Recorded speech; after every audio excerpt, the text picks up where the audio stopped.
Welcome here, welcome back to some more Kerbal Space Program. So, you might notice as we load in, maybe you won't, but time has passed and there is less money. A few reasons for that. One, I got a engineer, just low-level engineer. Two, I have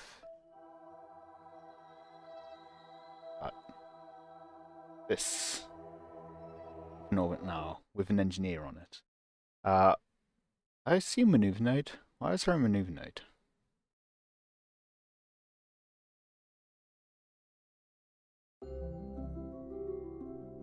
Yeah, no, that's not. It's not supposed to leave Kerbal in orbit.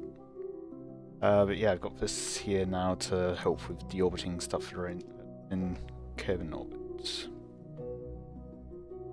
With a bunch of nuclear engines, 9 of them, and a lot of liquid fuel. And parachutes, wooden things. I launched this up with 2 side boosters and I was able to recover them. So this is the Zero Star Engineer, just so that I can put the parachutes on things. We'll turn the lights on. Oh yeah, that's that. Now, while we're here, the tracking station, see if there's any more, if there's a comet potentially. There probably won't be.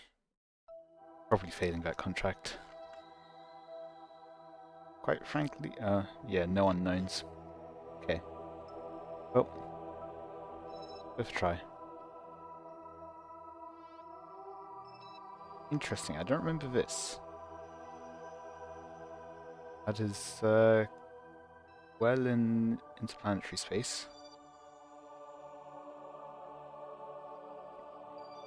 About a 500-day orbit. Yep. Right.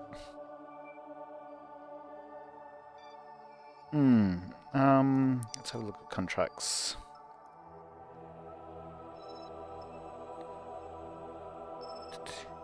This one, that's one I was talking about. Got these tourists going to Gilly, or flying by Gilly. To do anything beyond flying by? Oh. Orbit around Gilly, okay, never mind, I do. That's fine though. So that's number 1. Number 2 is expand the Gilly station. I have designed. Number 3 is put the orbital station around, which I also have designed. That, I believe, up in orbit, and in fact, be at... oh. Not up the hub module. Let's go do that.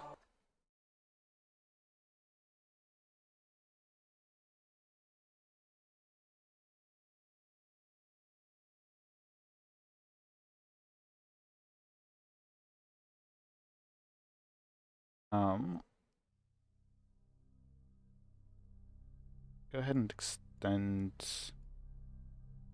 Interesting. Let's go that, but then also edit action groups.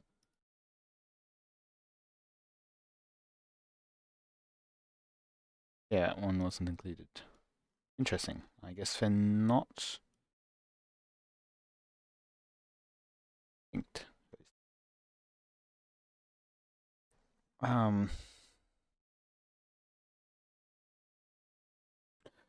Right, that's the, this is the launch stage. This is the actual transfer stage thing.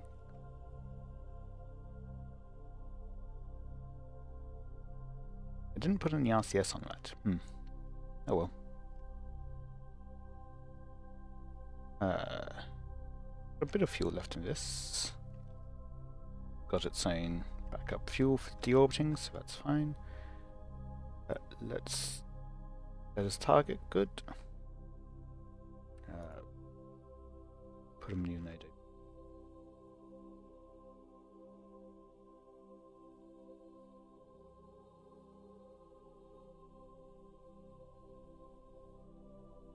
In another.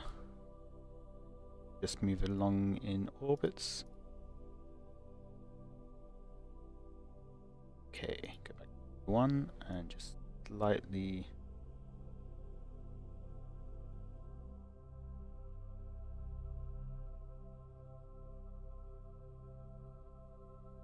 do 10-second burn.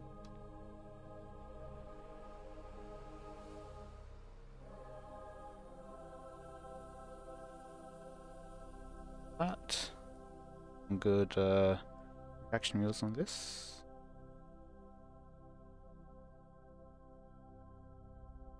Then you see. Ooh. Don't remember what's actually inside that structural block.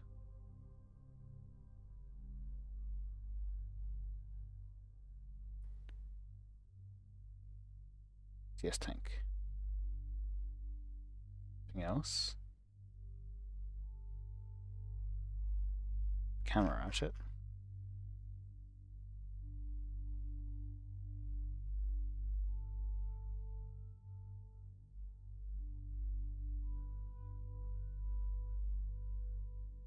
Not. I'd just not want to spring the full RCS tank. Or the larger RCS tank, but still wanted it to be size 2.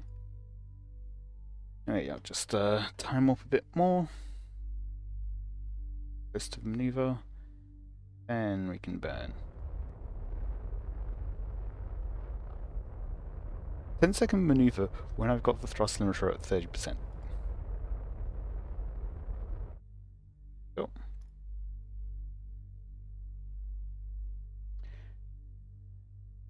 Add a maneuver at the descending node, just get rid of that inclination.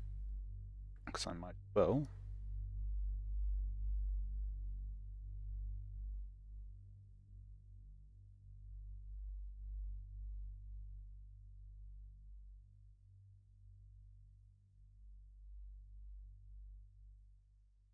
Don't have any other maneuver nodes. Don't know why that wasn't doing anything.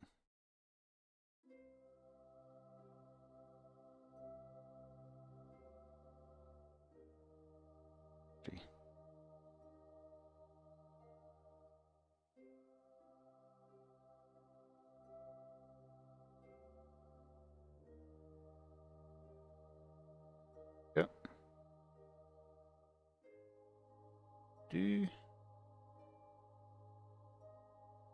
Near enough to periapsis.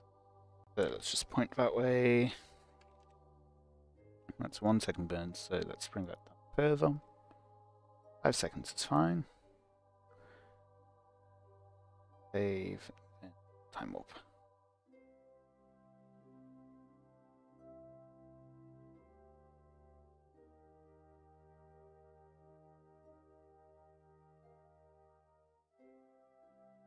Save again, and some more time warping.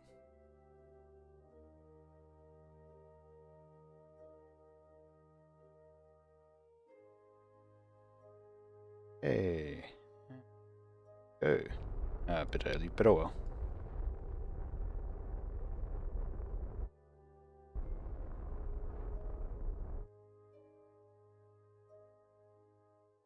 Vertically inclination, yeah, that's totally how words work.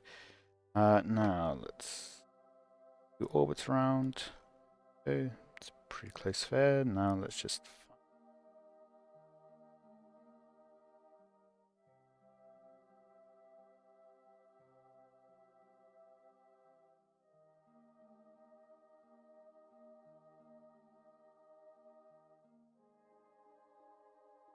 slightly side.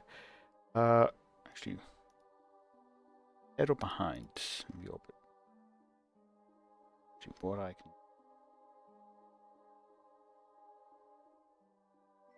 add more orbits.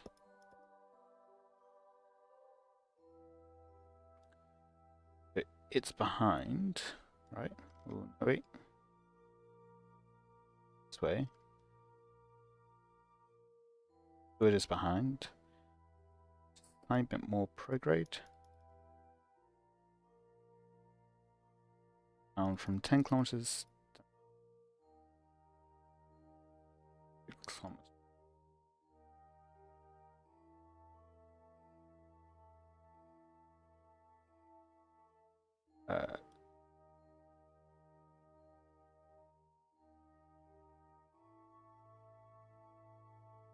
Lost a target.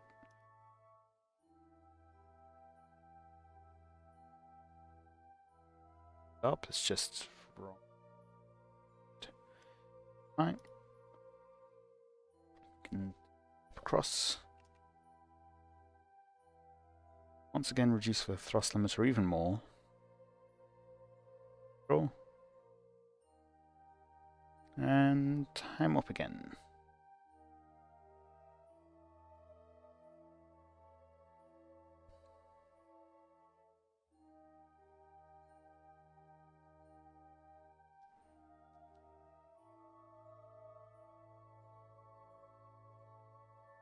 Neva. Bit more time warping.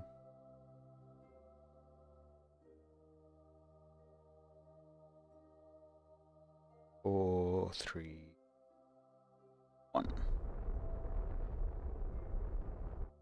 Ooh, nicely done if I do say myself on that 0.0 meters a second.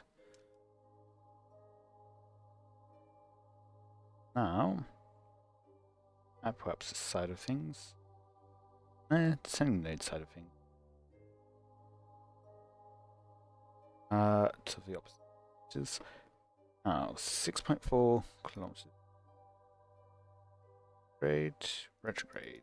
It's closer, but not by much.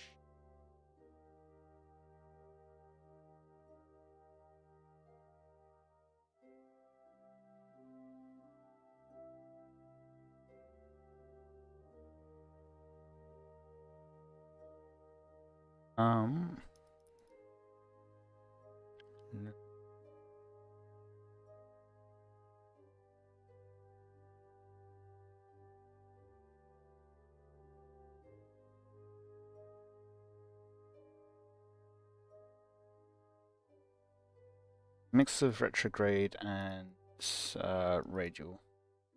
Radial out or radial in?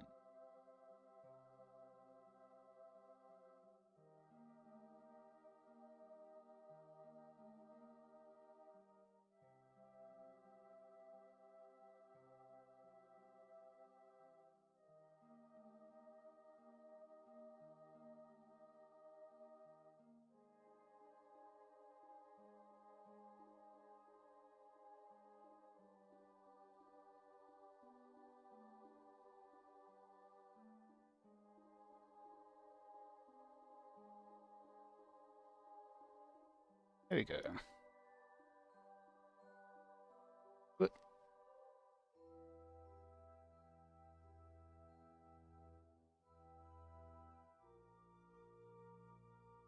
Time off around. Bring the thrust limiter up a bit.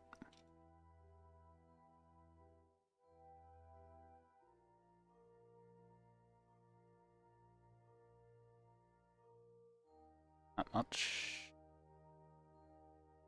4 seconds, it's fine. Time up.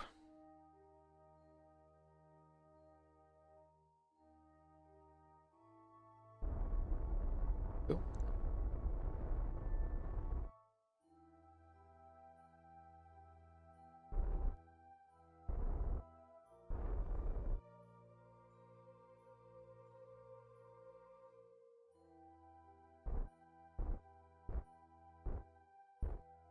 Still going down.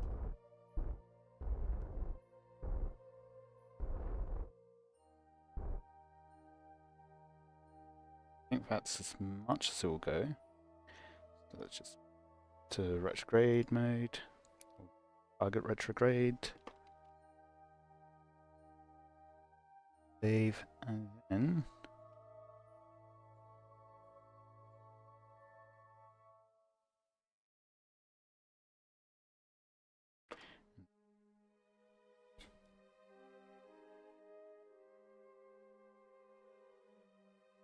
limiter back up. Hello, welcome, welcome. Geo. Rendezvousing this station expansion with the rest of the mission.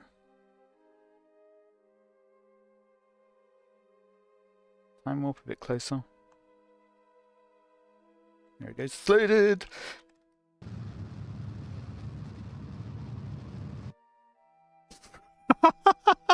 It worked! I'll be honest. When I overtime warped that, I was definitely prepared to quick load that. I don't know how that worked. I mean, the escape pod specifically did get a bit. No, that's not the escape pod, but the it is a. It's not even. I guess it's a lifeboat, but it did get a bit toasted. On the other hand, there's no one in it, so it's fine. I'm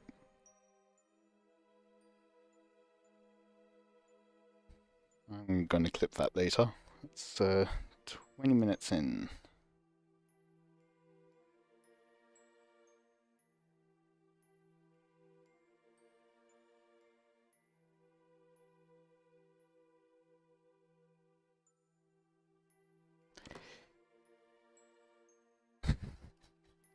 Anyway, we are rendezvoused with this. That's the station expansion. Right, this is just the station.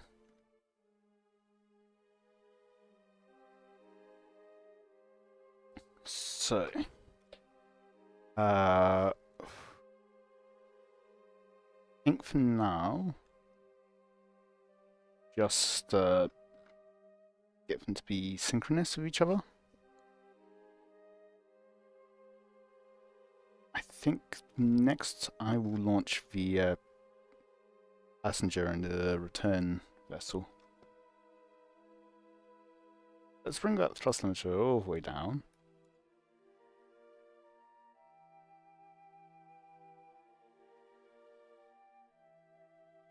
Great.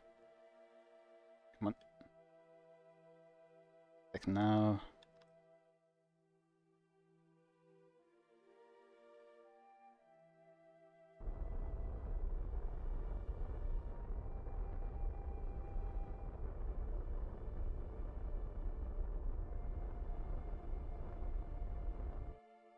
Give me just a second.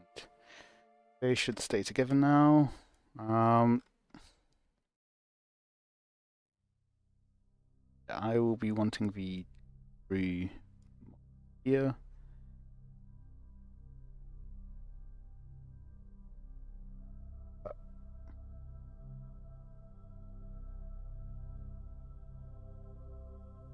Interesting. I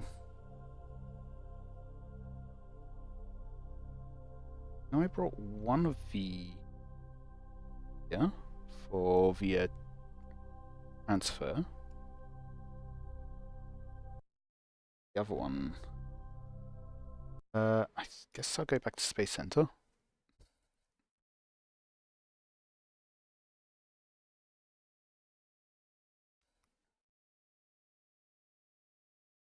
Have a look at my notes in the meantime.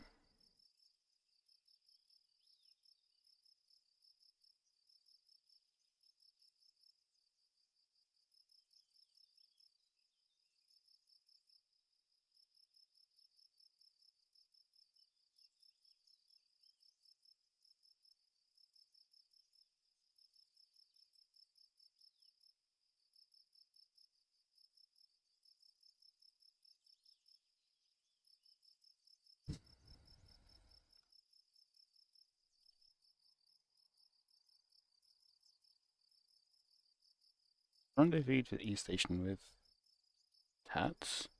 Fine.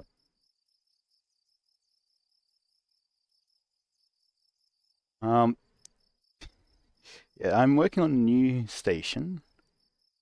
I'll be honest, that one was for first station, and it is an absolute mixed bag of, okay, well, I've got one mission, I guess I'll just attach it here, and oh, I've got something else to do, I guess I'll put that somewhere, and I've got a contract to do something. Uh, or, yeah, like putting the science module in when I needed science earlier on in the game.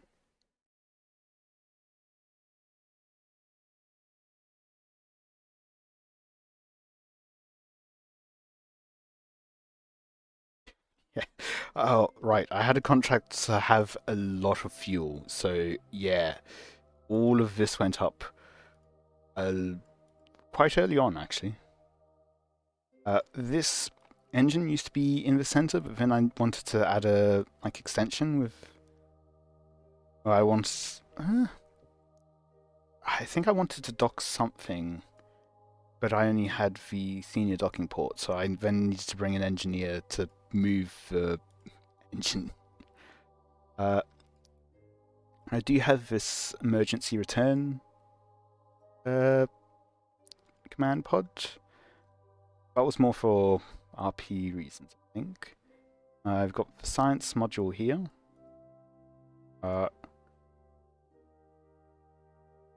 We've got some science I could actually transmit. We filled out the tech tree, but that can still become money.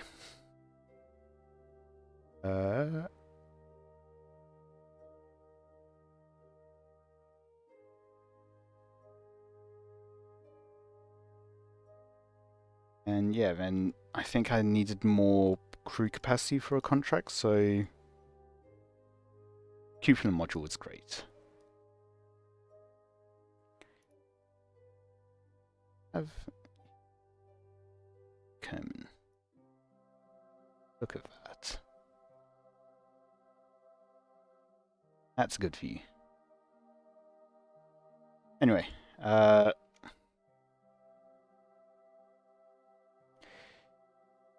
I forget what was first. Actually, I think this was first. Having a hitchhiker storage and some science.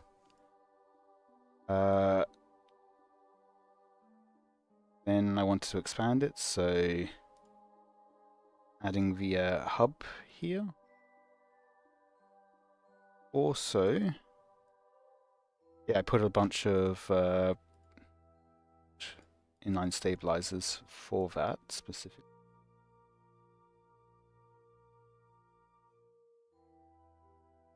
And yeah, science module and extra crew capacity and all the fuel that I needed for the contract. Anyway, I need to design some things.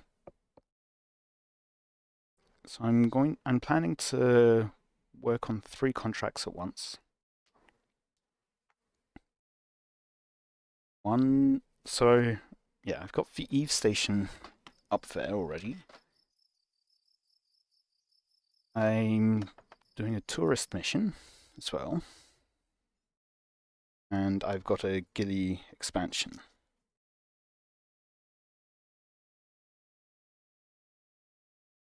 So,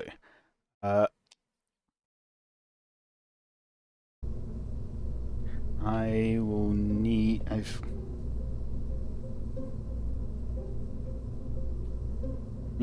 I'll do the crew section now, I guess. I want space for 5 crew and to be able to then turn to Kerbal. Let's see. Could go 4 crew and a hitchhiker.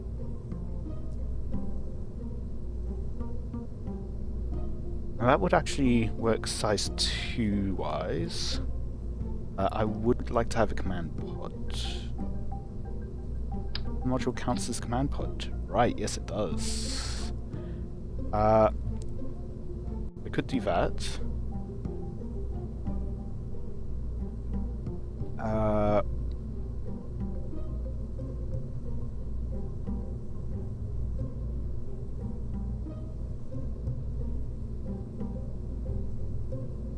We'll need to survive re-entry, probably. But this would allow me to put a Clampetron on top, completely ruining the cupola module. What are some of the alternatives? We go for a Mark II. Mark III is a bit big.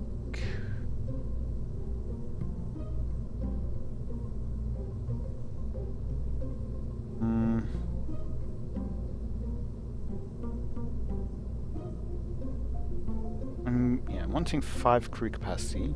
Could get 3 with a command pod, but then 4 with the pomegranate. But then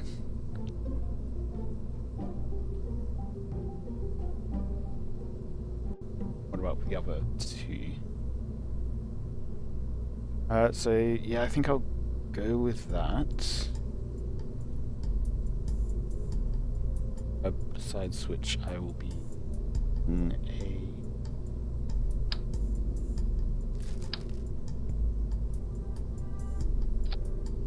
probe core.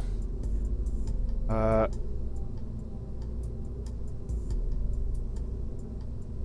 will probably want a heat shield on this. Thank you. Yeah, the flag is my channel flag as well, so I mean, might as well have imported it to KSP and use it there as well. Now, not a fan of this. So how do you keep it pointed down? So, in order to actually make use of a heat shield.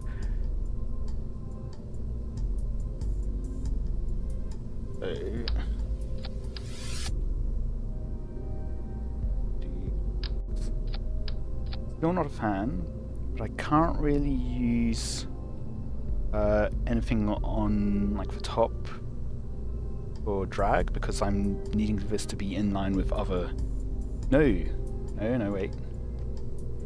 This is crew return. Do I need it to be size 2? Probably. Still probably need it. Eve. And save that for now. Up. Let's make a new folder for this. Stations plus tourists.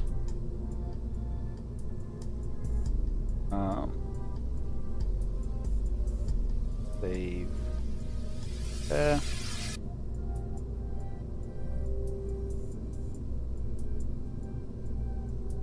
Station. Go load.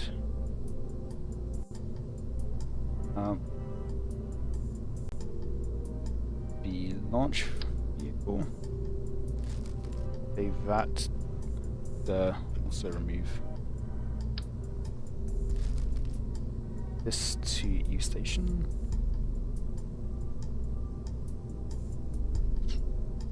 That's one of the moving sections. And then I've got the Gilly expansion.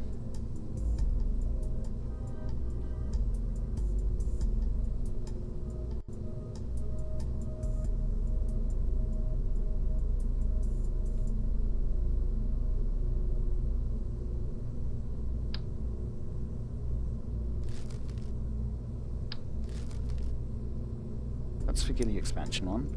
Let's also save that to folder.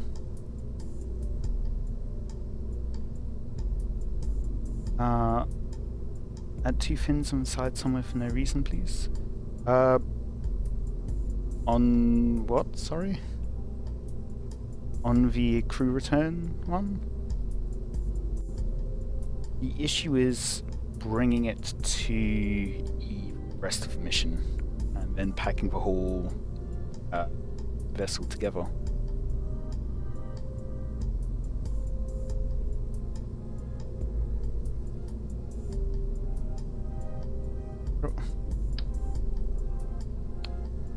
I can't copy paste, didn't think so.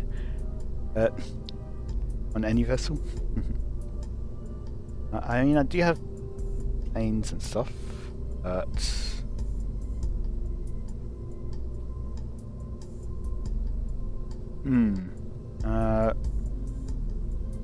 so that's already up. Cancel. Not save it to.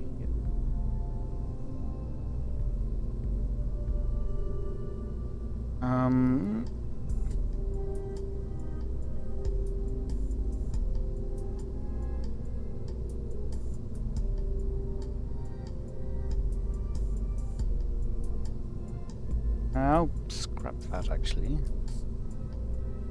Start off, actually. No.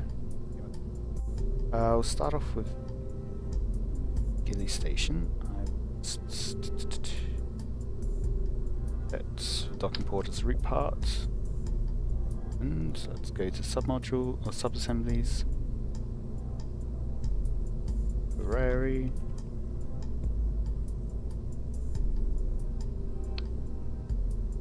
Then save station.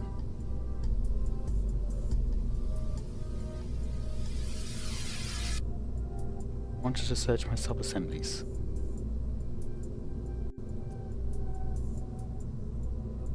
Temp. Okay. So I will that go like that, and I'll have this here. Yes, this is on Twitch and YouTube. Hello, Porker. So this is not currently assembled, but this is what I have planned. I should probably bring up some cold struts once everything's docked, so then I can attach everything, make sure everything's all secure. Let's make this root part, leave it up. Now I will need to move this. Getting a bit tall. Don't really want to attach to the sides because symmetry, rockets definitely go hand in hand.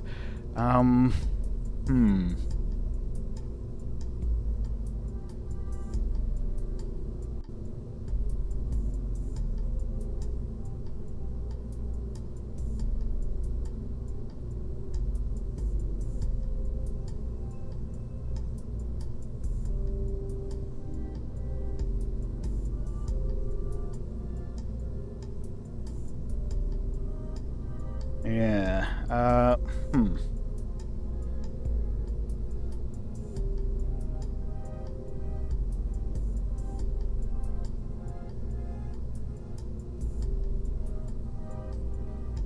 Mission.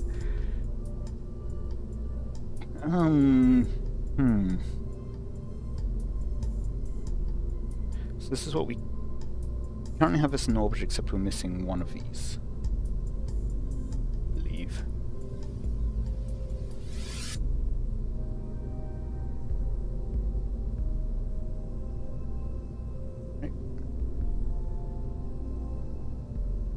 Go check the Kerbal Space Station at some point, just make sure that we do actually have this up there.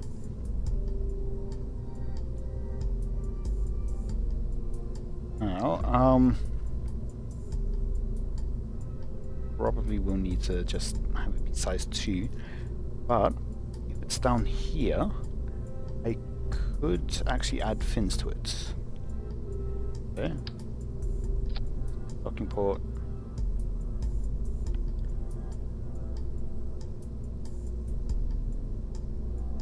That's what I had before. Keeping module and then hitchhiker.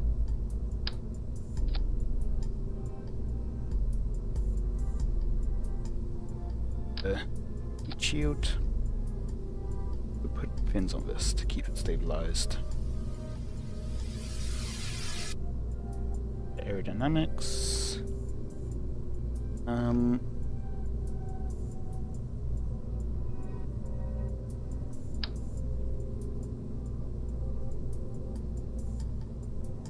Let's turn snapping on.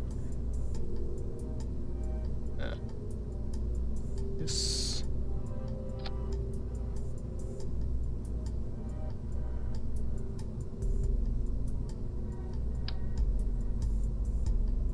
There we go.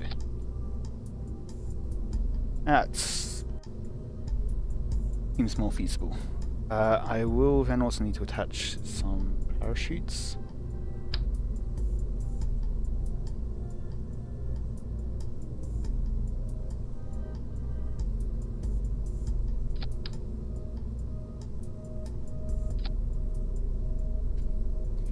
That totally works.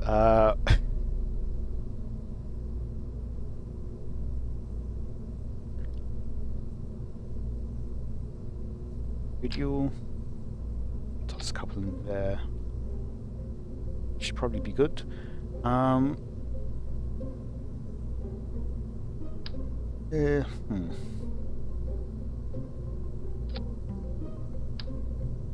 Let's probe core just to make sure that I have SAS.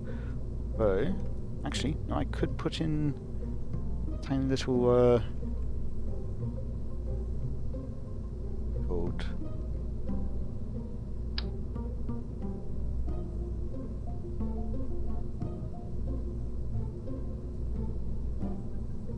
let's read that.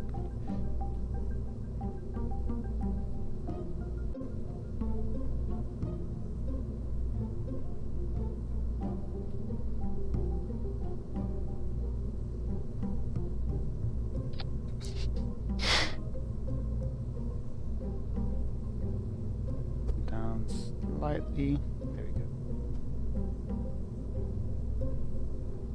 And as I was saying,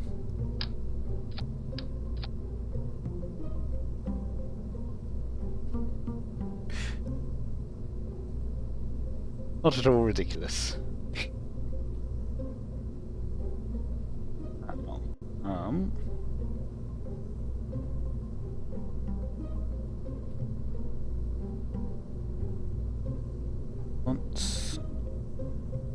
On the payload, it's under cargo. There we go. I guess. No, I don't need cargo. I've got the hitchhiker. Put them in a bunch of struts. You have a variation again? Nope. Color. Oh, I guess I... something.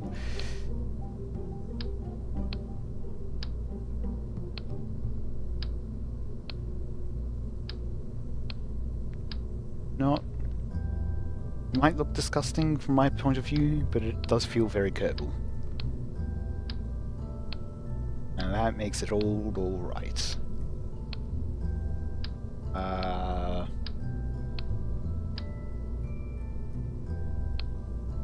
That's probably enough struts. Now, I will need a decoupler. Pendrani. Oh.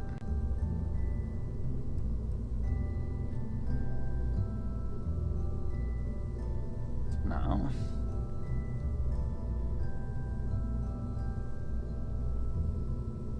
Actual rocket. We'll also need the conditioning. Might send that separately. this point.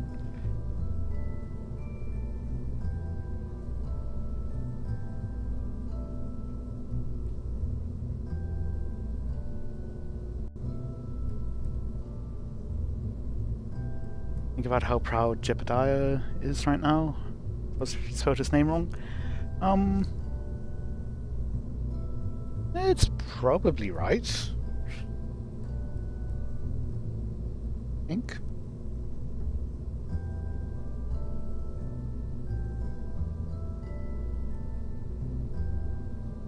But oh, Jebba instead of Jebbar. Okay.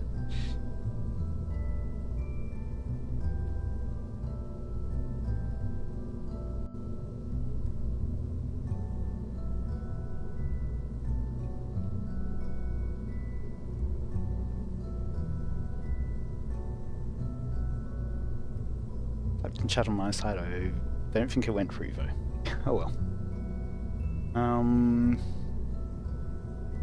Now, I need the thing that will get this back from Eve to Kerbal.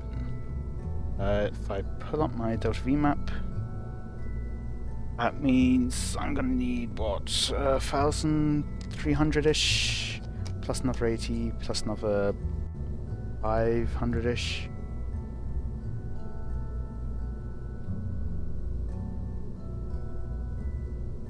And I think that's actually it. Only about 2,000.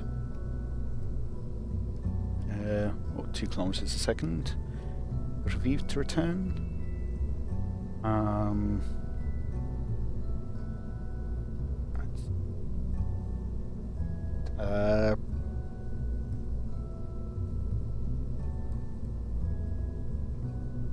Probably.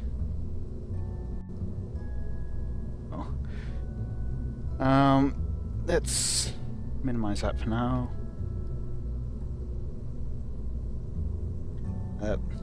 Power generation would be a good place to start. Let's put in just a couple of basic solar panels.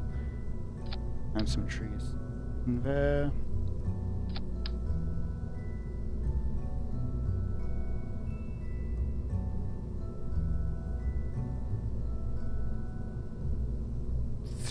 Times. Oh.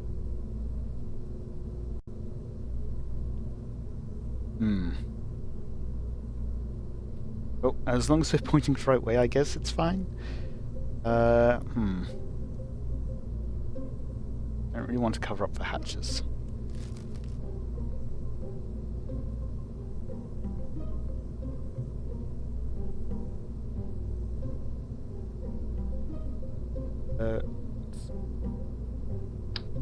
Battery bank, just to be sure. Reaction wheels.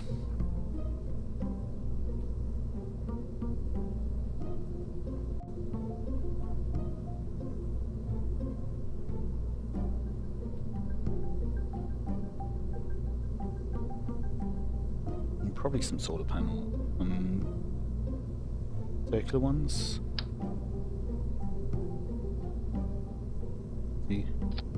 Oh.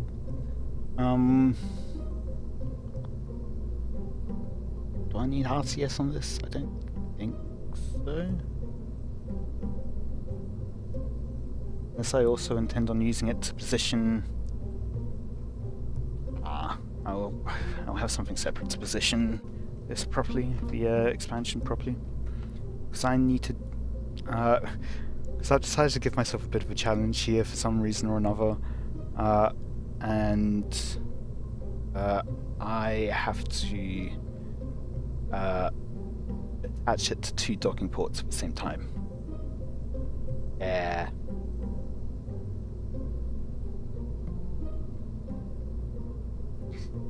That's a thing I did. So, that I will design separately.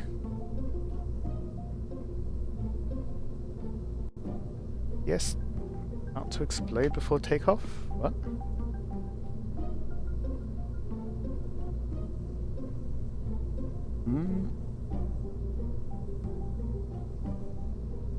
GPS, maybe communication. Neutrons will be fine. Couple of those, yep. And I guess now just go to V. I feel like I'm missing something, but I can't think of what.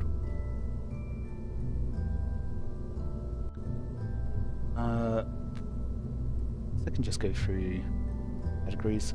Let's just go to start off with that, and then the engine found. Go. And then go back to looking through things. Need RCS? I don't think I need RCS. Hello, welcome, Matter Tornado. Welcome, welcome. Currently, I'm just designing this section of the vessel, but it will be attached to that. But you don't need to worry about that for now. Oh, those are also wolfhounds. Structural. Yeah, I guess struts eventually. I don't need anything. Need decouplers? Not really. Need grabbing arms? No. Payload, I will eventually want this for takeoff. Aerodynamics. Got it for re-entry. All I really need it for. Landing legs. That might be a choice.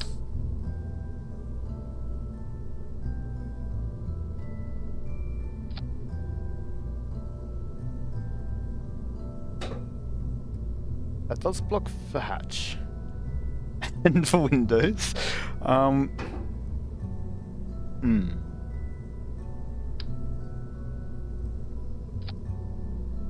Yeah, I'm sure the landing legs will work like that.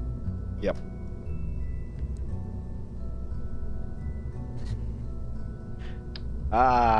Nope.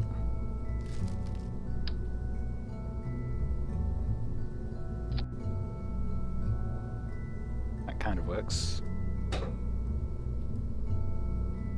Pulled up into the wings. Totally makes sense, yeah. Got the heat shield. Got electricity and power generation. Got communication. Don't need science on this. I've got cargo space on the hitchhikers. Utility. I could put lights on this. That's it. Don't need to drill. Don't need ladders. So once I've done this, I'll re-explain the whole mission.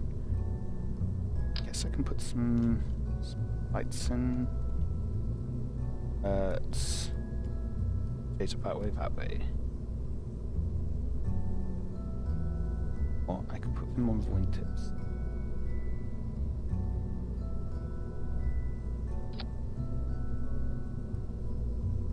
Rotated inwards for some reason.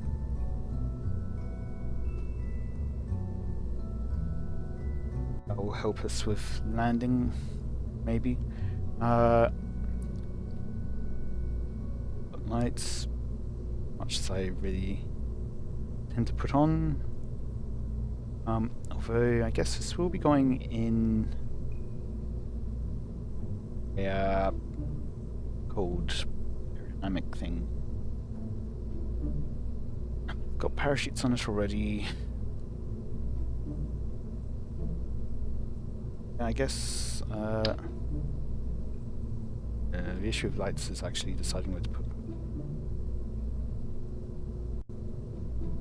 I'll be blocking a hatch. Go 2 times, that should work. And I'll just inwards. Oh. Just down a bit.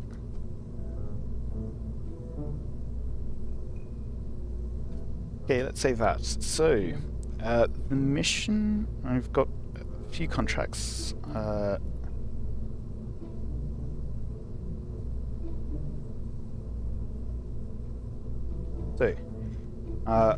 first of all, what I'm currently working on is for the ferry 3 tourists safely to their destination. So this one's done. Well, they just need to orbit around the sun. I will get that with the transfer to Eve. I'll be in orbit around the sun. Actually, I hope so. I did not check that. I might need to get closer. I'm not 100% about that. If it doesn't work, I will just leave him on a station. They're currently actually on the Kerbal station. I've got this one who needs to fly by Gilly and fly by the sun. And I've got this one who also needs to orbit around Gilly. So, this will be going to Gilly. And coming back. Very important, we also come back, yes. Then, moving up, I have a contract to expand a station, Gilly station, around Gilly. Funny how that works. So, the station already has an antenna, docking port, and can generate power. I just need 5 more. It can support 11 Kerbals already, so I just need 5 more for 16. And then it's already got 2 Convertitrons 250, but I need another one. So here's that other one. And yeah, that's it. I've then got some things to actually support using the Convertitron.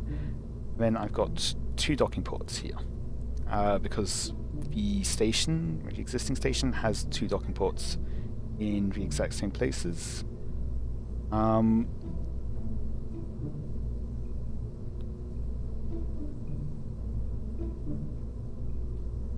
bringing monopropellant tanks. Would put some RCS on this. Have some basic help, I guess. Which one's the large one? This one is.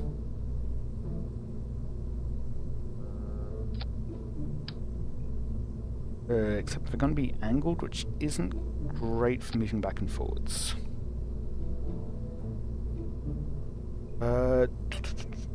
Now you do want them to be...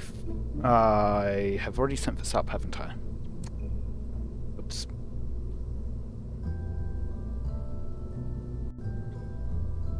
Might need to send up another one. Yeah, those solar panels currently would be clipping. No, so I have already sent this up into orbit, along with one of these, and I think I've sent this into orbit with another one, but I will need to check that. If I've already sent it up into orbit, then adding those... anything? This is where I'll be sending up into orbit next.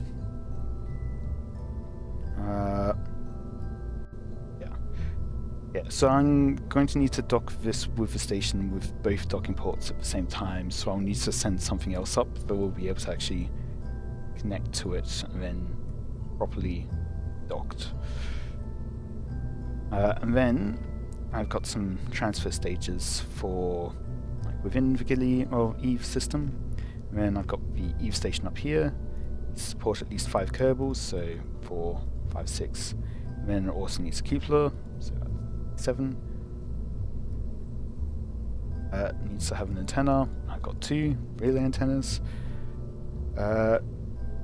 Docking port. It's got several. And it can generate power. So I've got solar panels. Not many, but future modules that get added can also add their own solar panels. It should be enough to support the section at least, though. Yeah, that's all that's needed for that station. So, final save, and then let's make this route part. And this is the tourist turn.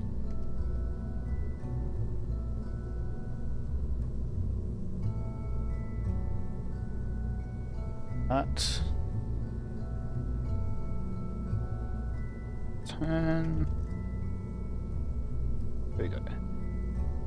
And save this to the same location. There we go.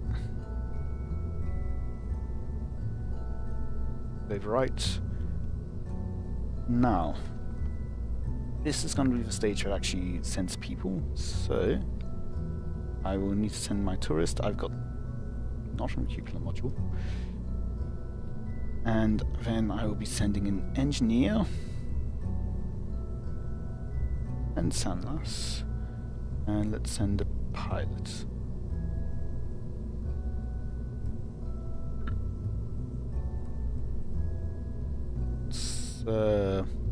Let's send Spaghetti's the engineer. Let's send Sunford. We'll be having the other two tourists join once we're connected.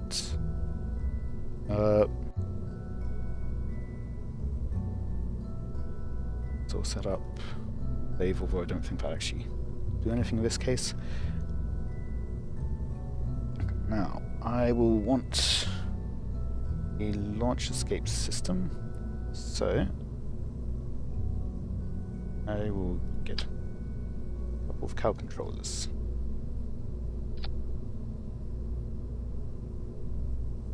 Just in case something goes wrong.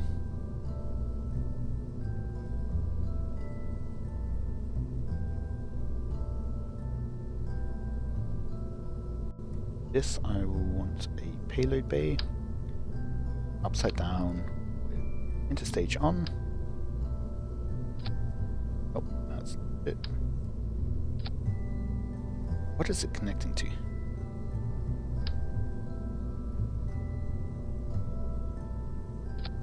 There we go.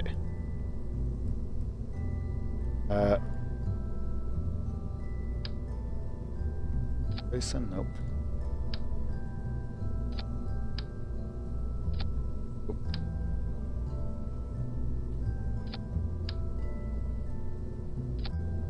Go on. Like how one node closer doesn't seem to want to do that. Bring mouse sensitivity as low as I can get it.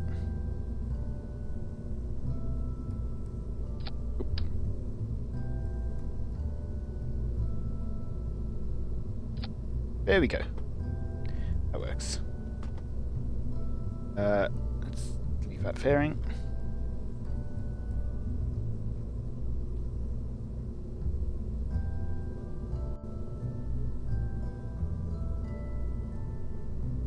I want a fairing going around most of this.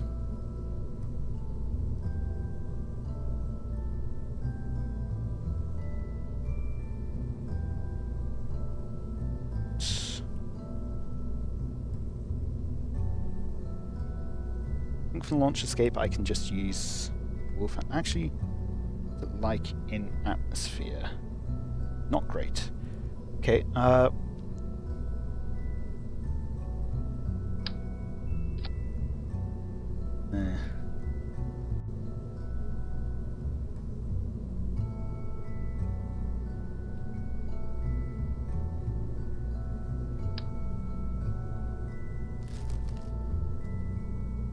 What if I go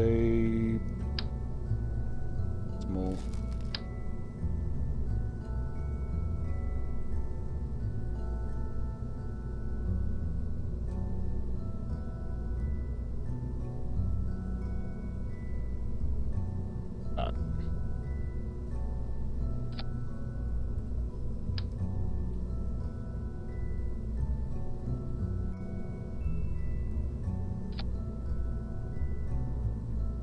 Nearly centered, but should center it. Yep.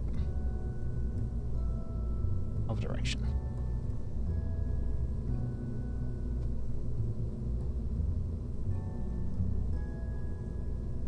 How much does that mass? Less than a ton. Less than half a ton.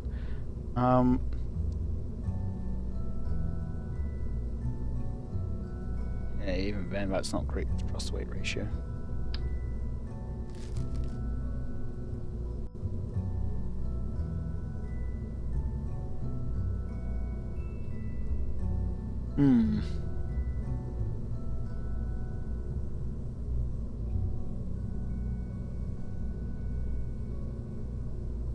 could launch from upside down.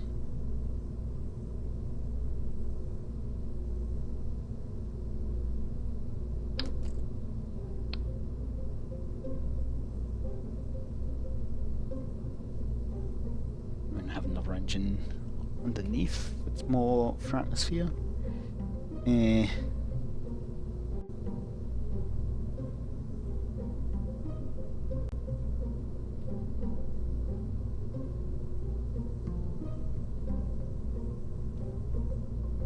Not sure.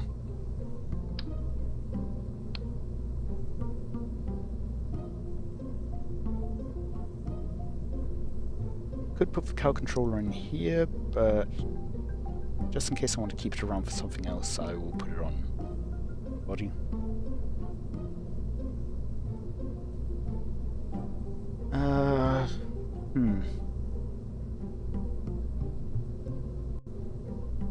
Certainly would like a launch escape system, but I don't think I'm going to get one.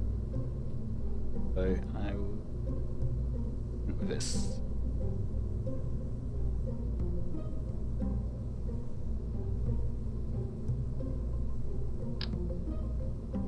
Put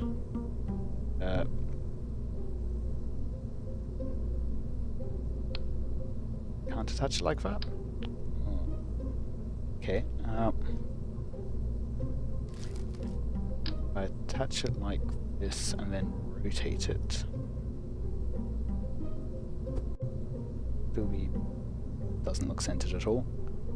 Yeah, fine.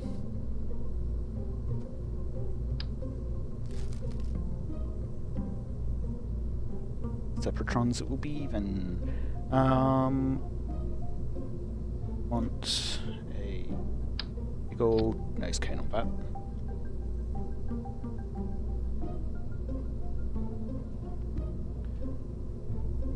And some separatrons.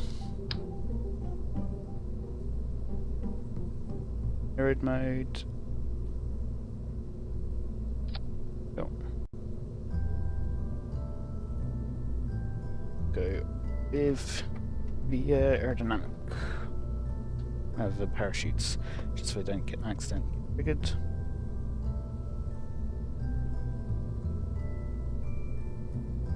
Go together. Parachutes and the coupler.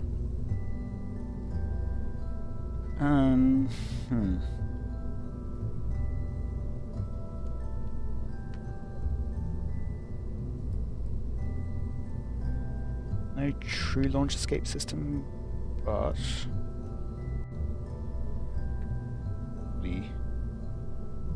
I wonder. Maybe cow controllers up to this side. I could put a couple of radial decouplers.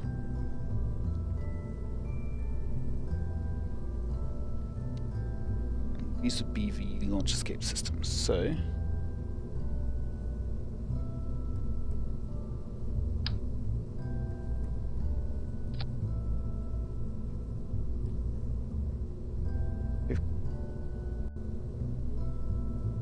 would personally prefer something with a bit more better cost to weight ratio. Definitely not that.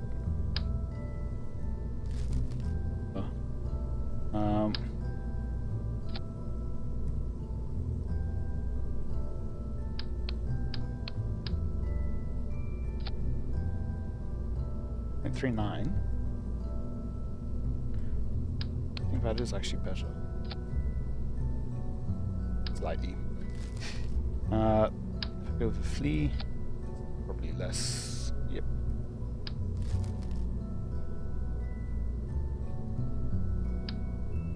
Let's go with those. And a couple of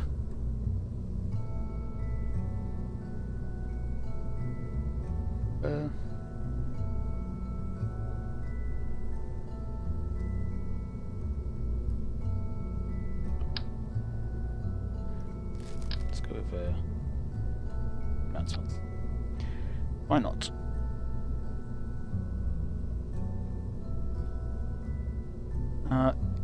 Yeah, I could restart for takeoff if something goes wrong, but I want to RP it and give myself some extra challenge. Because otherwise, if something goes wrong, there's not much point to actually having funds and needing to save funds and everything. This just gives a slight extra challenge. But otherwise, yeah.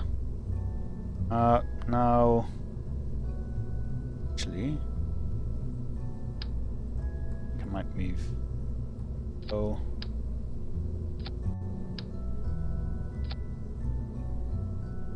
Instead of using the over part couplers, I will use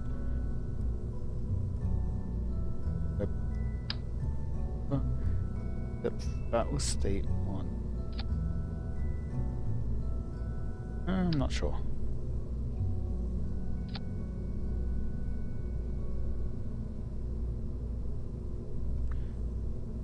Save that. Just go with a test. In part because I want to actually test the thrust weight and also check for the decouplers. So I want to make sure that the decouplers leave as well. It's been a long time since I've used those decouplers. Okay.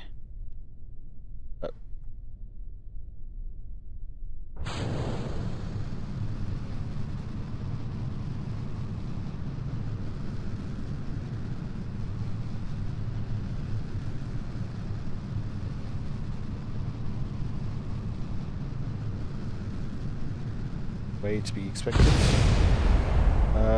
Yeah, they're mostly gone. That's fine then.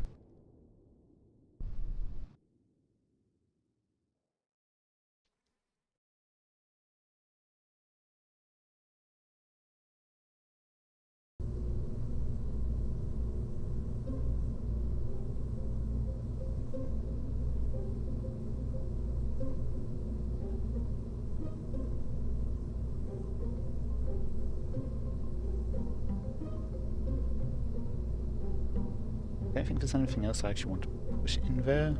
It's mostly just so that I could have the space to build around.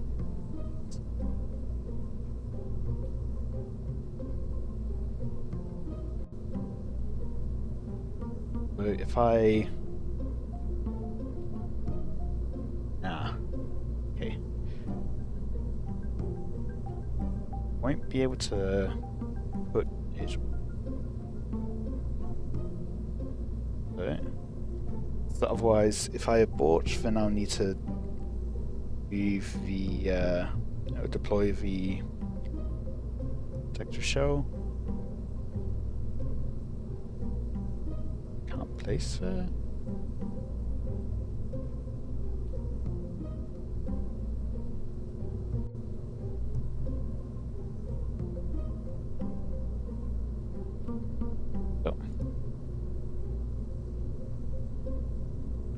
And if I deploy the shell too early, then I've got bees messing with aerodynamics. So let's save that for now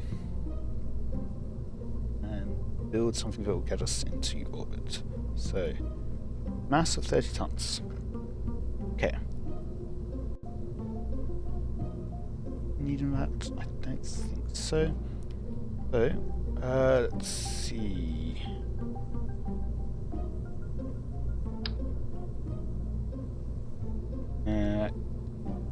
Ellipse. So let's not go with that one. But I have nothing until the 50 ton. Okay.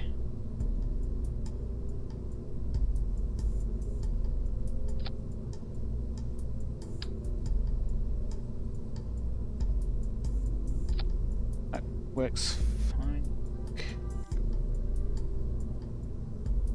That's literally... yes, this is going to be overkill.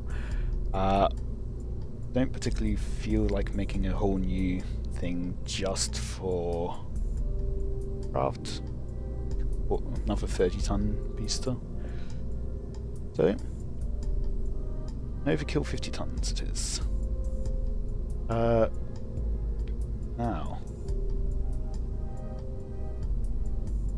fix up some of the struts.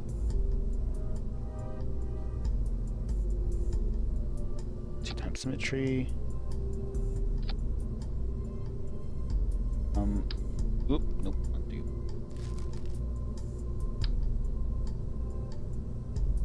Six-time symmetry for this.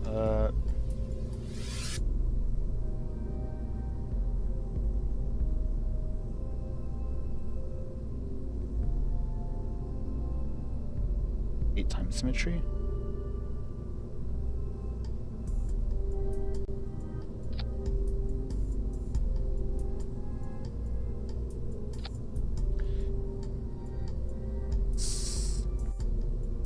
Not have it expand on mount saver. There we go. Now I should be able to actually. Here we go.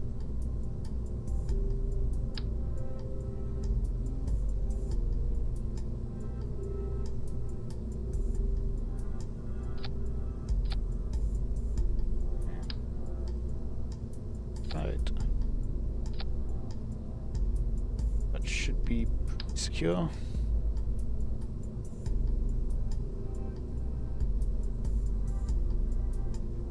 Yep. But, well,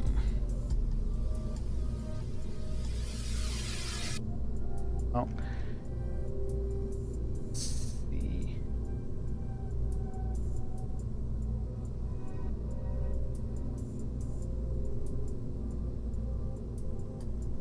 Yep, I do booster recoveries. I won't be recovering the side tanks because they'll detach while we're in atmosphere.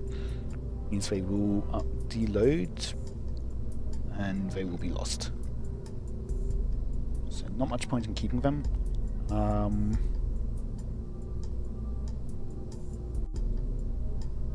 But I think let's go action groups. For the solar panels. That's all I really need for this.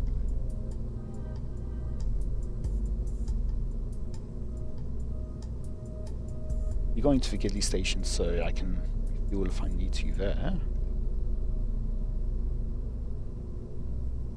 Did I check how much Delta V I have upstage? I think I did. I do not have quite enough Delta V. So, let's just that for a second. I really should have checked that earlier. Those check for Delta V.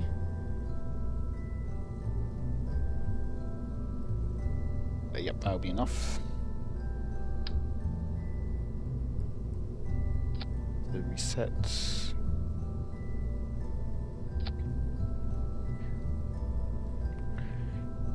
Okay. I'm using a 50-ton beast. I'll still have enough Delta V to get that up into orbit.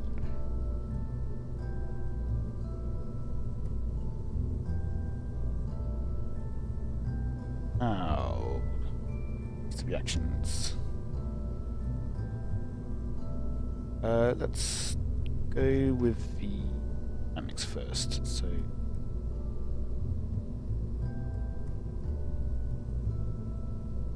Let's see.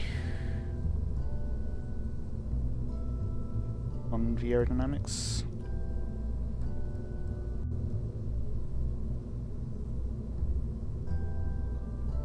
And I'll put this on 1. Play sequence.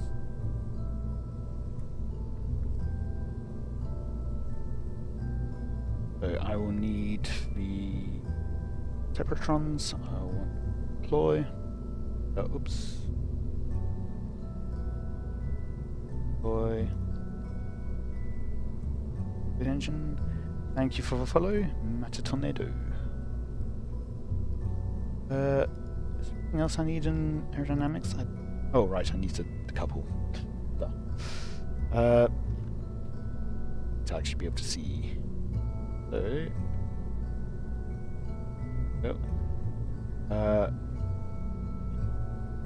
lock node should work.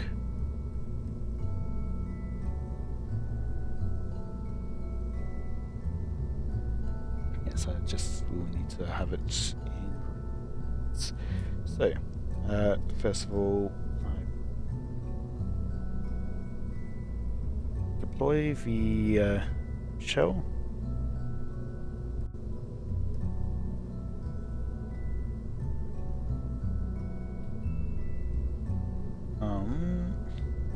Let's put on clamshell deploy. Let's go for 4 sides. That lines up with the fins. So these will activate right at the very end.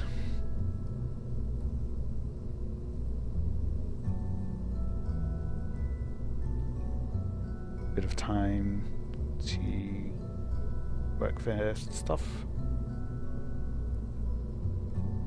and undock. Still learning KSP? Thank you for watching. I'll be a late night stream sometime. Yeah, if you're looking to learn, probably my recommendations are Scott Manley, although he hasn't done KSP in quite a long time.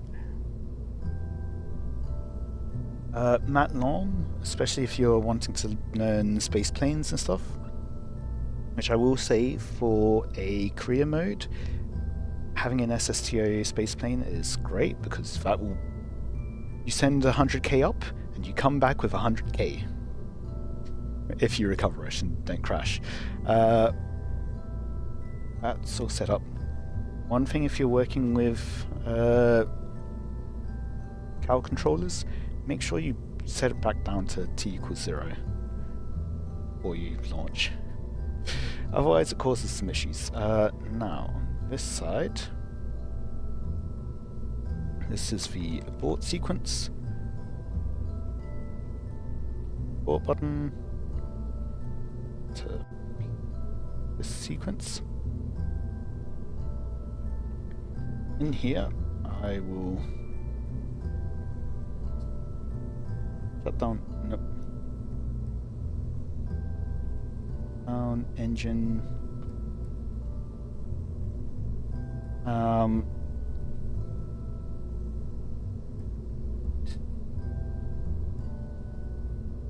This decoupler.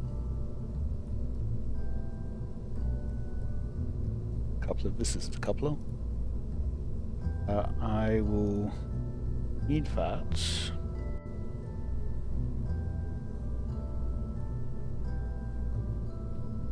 Engines. Couple them as well once they've burned out.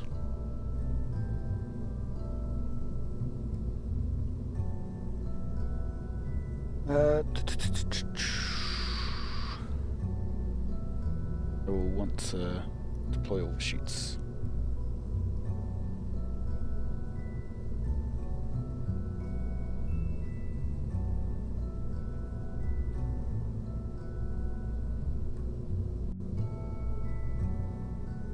So, in case of emergency, immediately shut down the engine.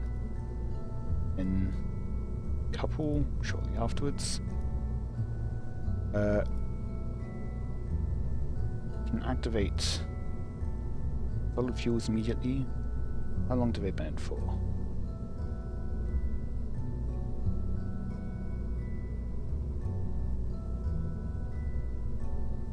Those, there. Right.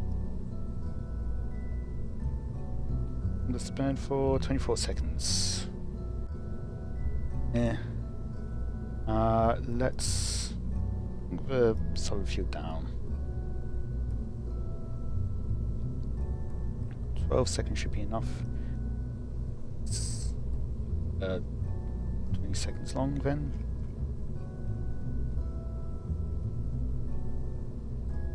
Fine.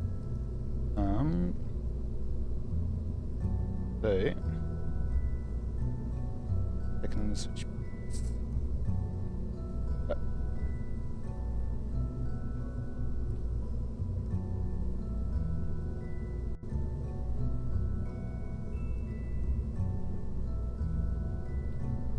5 seconds in, we can decouple them.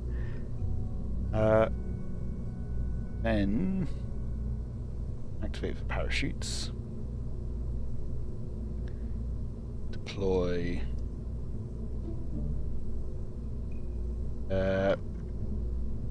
pairing.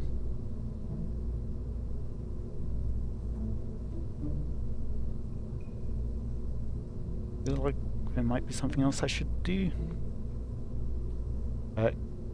Can I?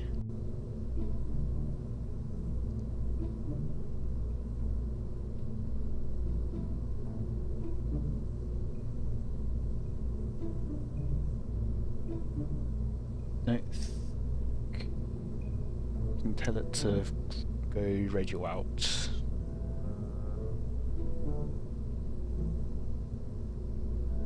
Can't just like activate SAS.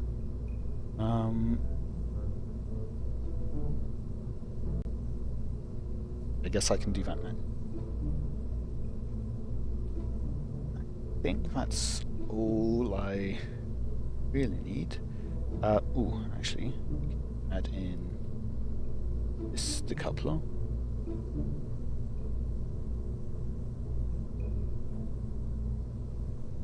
That's here. Okay. That.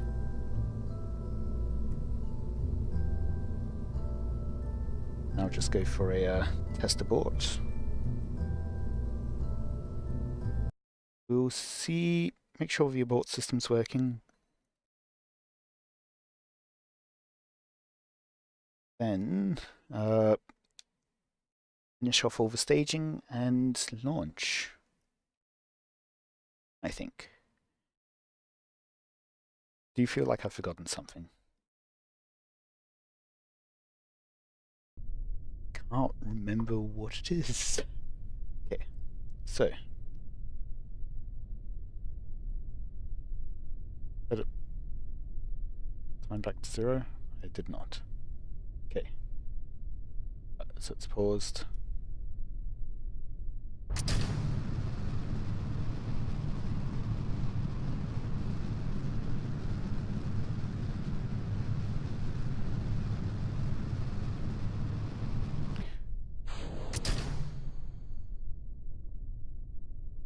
Cannot deploy while stowed. Okay, so that will need to be delayed slightly.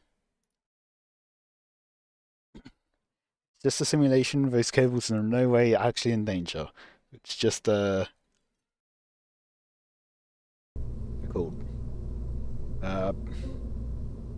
body doubles, whatever.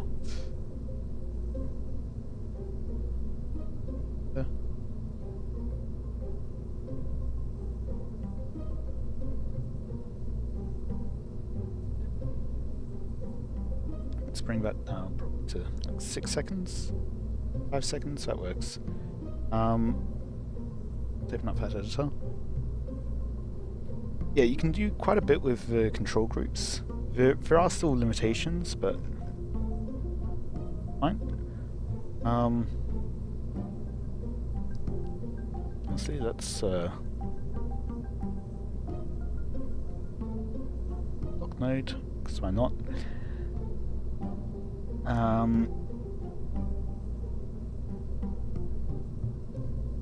Was something else, wasn't there? I can't remember. Oh, I think it's just for timing of things. So now 5 seconds, we can move that down to 5.5. We would coupler 6 seconds in. Parachutes, deploy them at 8 seconds. Copy, paste that.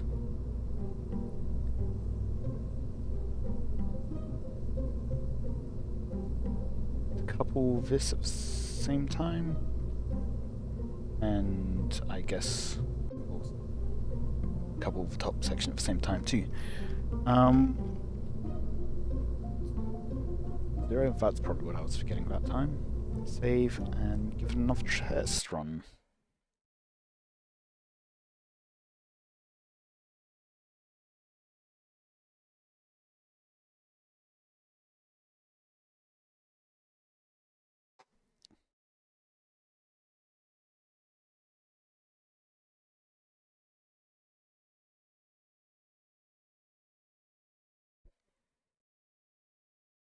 Yeah, you can do quite a bit with cow controllers. I think there's people who've made fully automatic launches, but that takes quite a bit.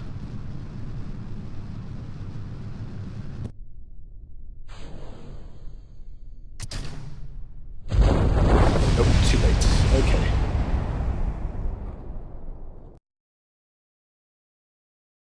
I do think I could probably do with a bit more time.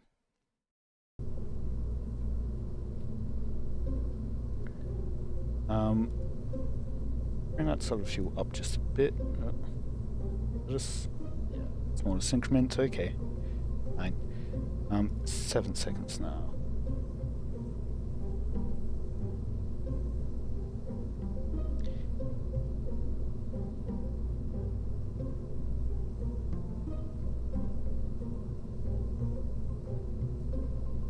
Seconds. That at 7.1 seconds. Everything else as is. Save and launch.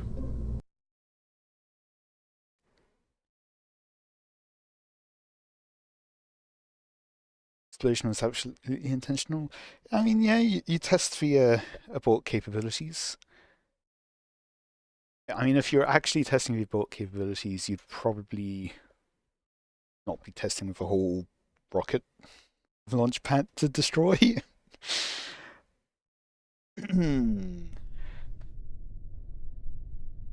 This is in a simulation. Okay. Oh, okay, that was cool. Then we drop those.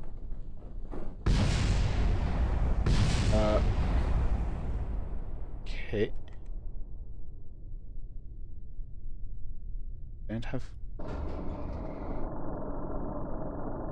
That's what I should do as final step. On the landing gear.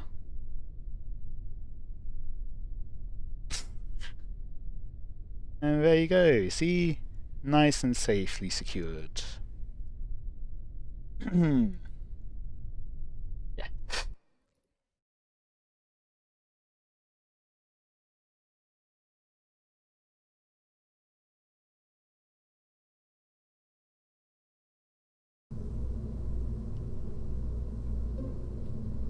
So. Final thing. So.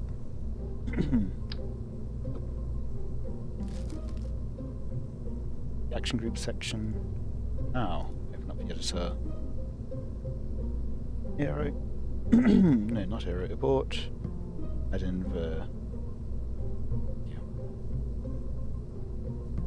Now, bottom here, all the way at the end.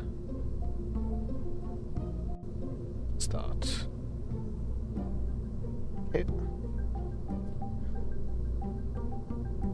I can bring this in a bit. There we go. Save that. I mean, I think I'm ready to, well, prep for launch. So, they're called Stability Enhancer, Launch Stability. I don't think I want it there.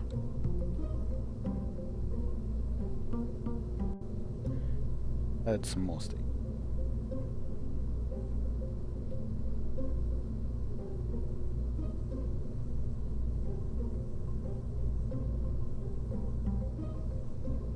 probably like that. How long is this? 80 seconds? In that case, did you drop them together?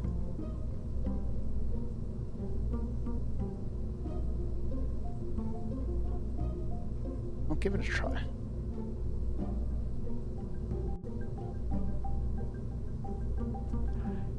So basically, once by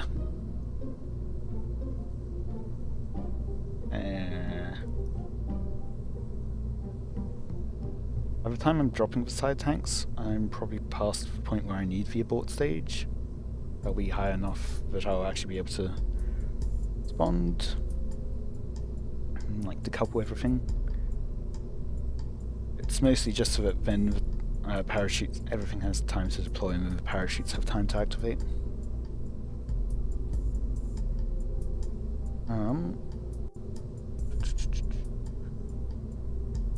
Yeah. Lesson number 1 with KSP, check your staging. I do have a couple of parachutes on these, just mostly for roleplay. They almost certainly won't actually be recovered.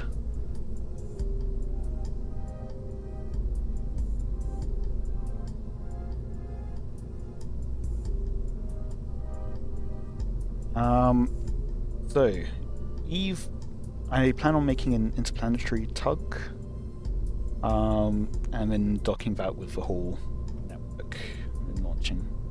Okay, I think I'm good to launch this though. So, I think I'm forgetting anything. Let me just check the crew's correct. Engineer, tourists, and pilot. Yep. Okay, let's go.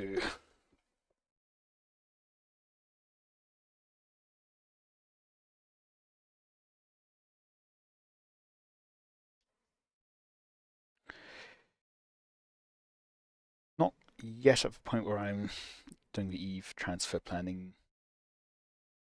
But that will be coming soon.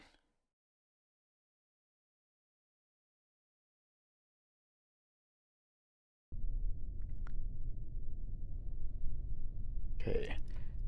On, thrust up. And let's launch.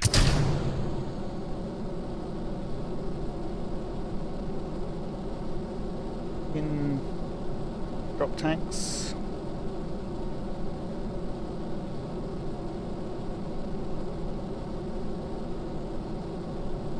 Oh, I forgot to start the gravity turn. Oh well. Got more thrust to weight than I'm used to having.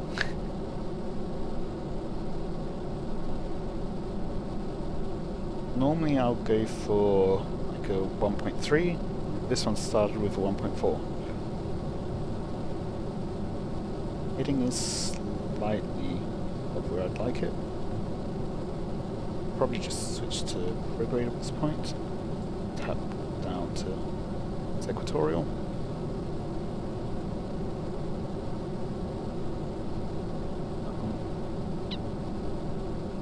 Yeah, let's keep going.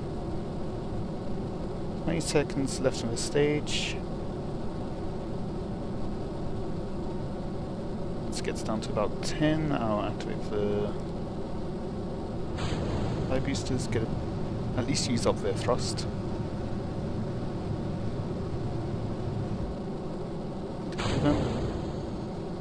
And those out. Now let's keep working on that mission.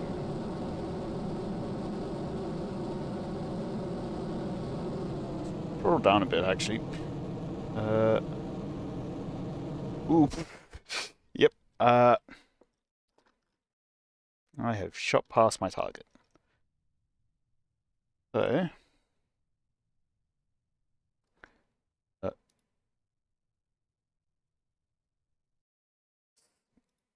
escape from neither node.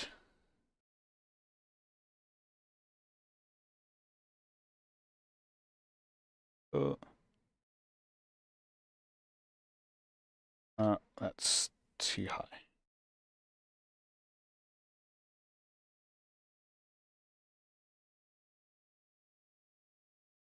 aerodynamics. That's not where I expected that to be going. Oh, that means I've lost my move node.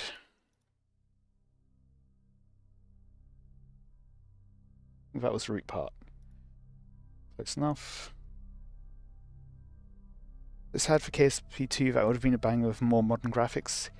Yeah. However, I mean, yeah, that's a shame for KSP2, how it ended like that. But you can get those kinds of graphics with KSP1 mods.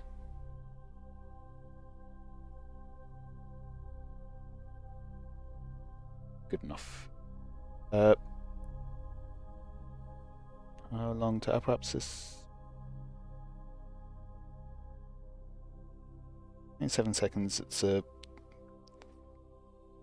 38-second burn, so at 19 seconds.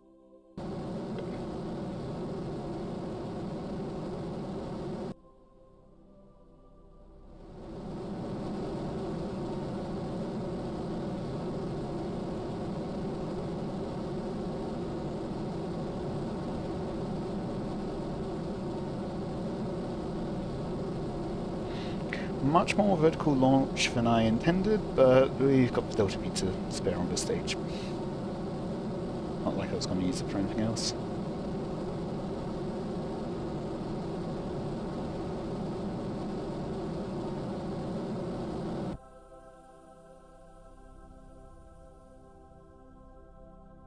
And with that, we're in space. Okay, now let's find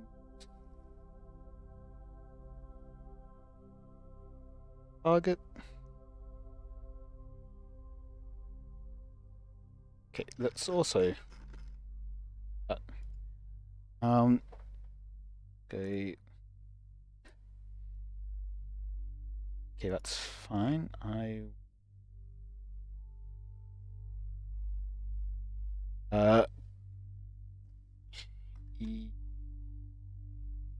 Let's return. Have that name be 2, I guess. So now this will be, and let's not have it be lander. I want it to be ship. Excuse me. Oh. That eventually. So, periapsis is nicely aligned with that. So, apsis is close to.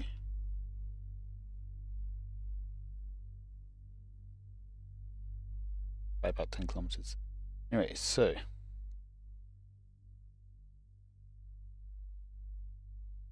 Apsis a bit. And if I add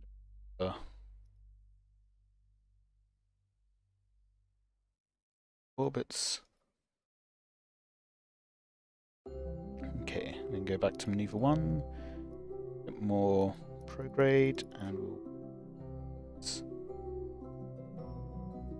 down 4.3. That'll be close enough.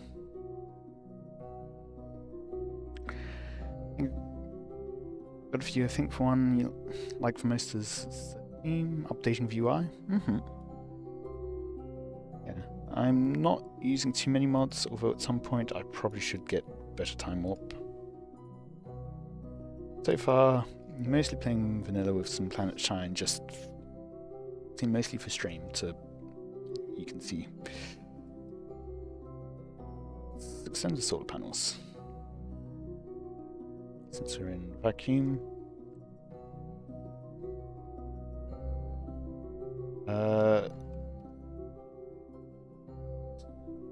I'm up. Hello, welcome, Lily.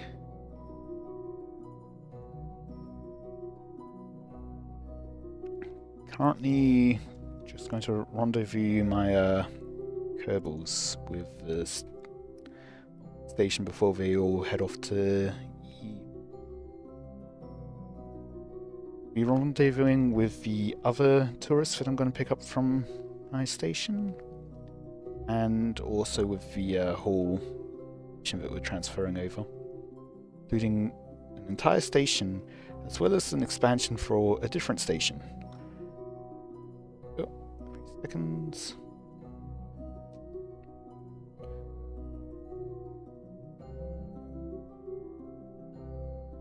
Okay.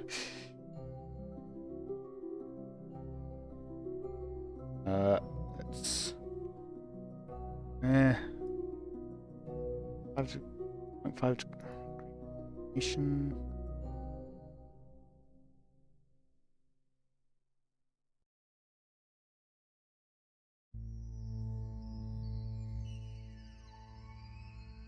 Good. Actually,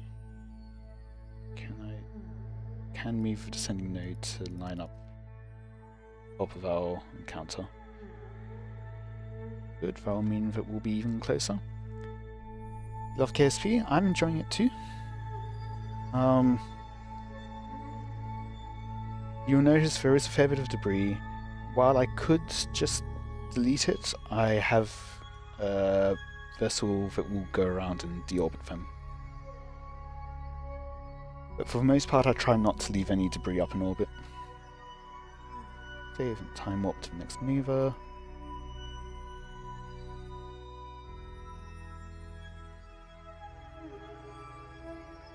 Save again, and more time warping.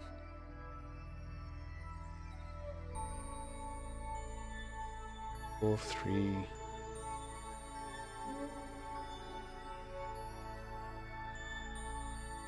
Go. Landing. Did I overshoot that? Yes, I did. Oh well. I could.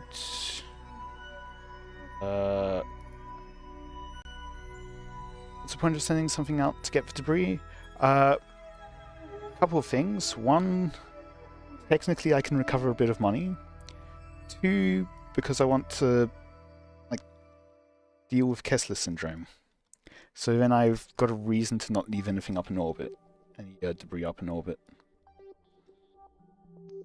Because then it's more work that I have to do later. And for some measure of realism. Yeah, for sure. Oh well. Leave that. So, I will want a new maneuver node here. Fine. Try to get that as close as possible.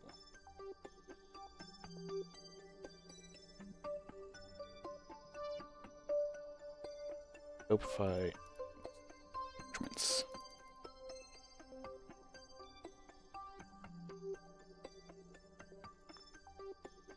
Yep, that seems close enough.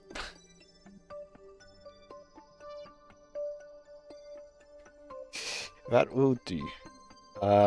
14 meters. I've been streaming on Twitch for a while. Yes. I don't remember exactly when I started streaming on Twitch as well as YouTube. But I do have a whole series up on YouTube, all the VODs. I was only streaming on YouTube for a while. 0.9 meters second burn, okay. Okay, I can actually be cool. I'm up. 0 is an acceptable distance.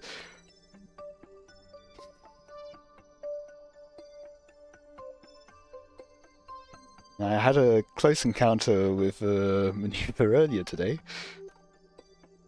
Nearly crashed into something. But I didn't. That's all that counts. Nor the fact that the station got blasted with the exhaust of the rocket engine. And everything is fine.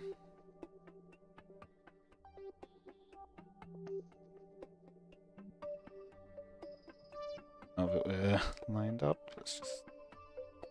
More time warping.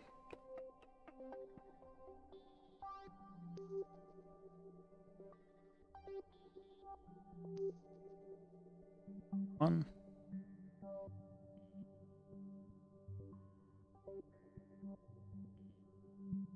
Go. 50 meters, that's fine. Oh. That is going to be our next counter. Let's warp there, and I will up the thrust to match. Once I'm out of time warp. Go.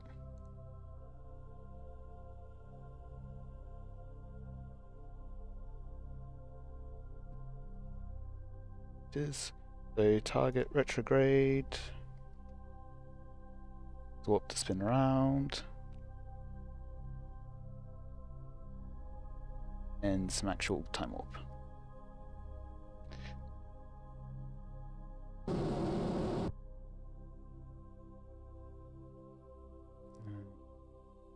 Closer.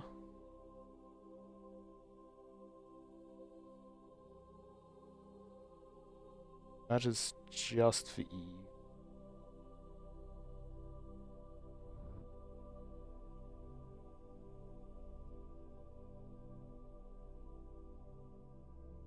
Where is my station?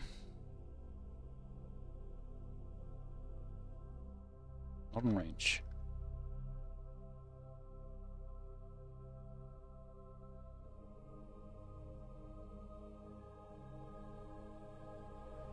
Eight kilometers away, great. Yeah, in reality, that's one I really need to be to.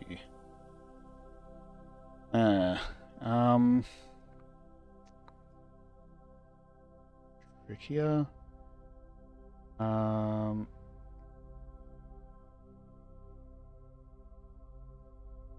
Could do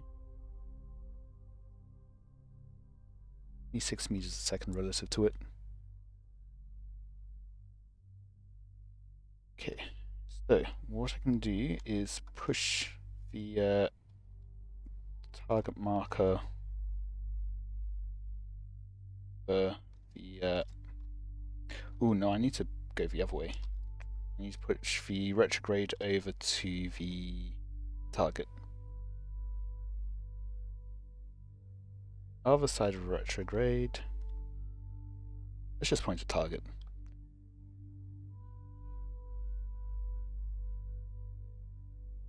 I'll move us closer to the target.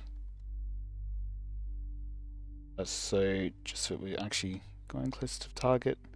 8 kilometers away, so I think that should be close enough to go directly to it. Not. If I go a bit faster, it should be.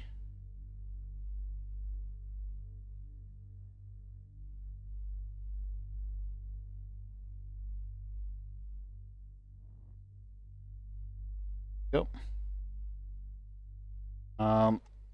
Yeah, so there is a story of can't remember which launch it was, but there's some astronauts wanting to dock with something else. So they saw it ahead of them in their orbit, and so they sped up towards it. Suborbital flight on Kevin, yeah. So yeah, they started burning towards it, and they noticed a while later that it was further away. Because they'd increased their orbital height, meaning... Continue to adjust this.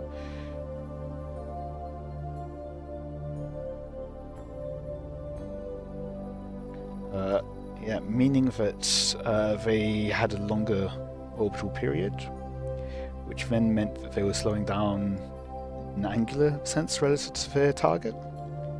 What they actually had to do was face away from it and start burning.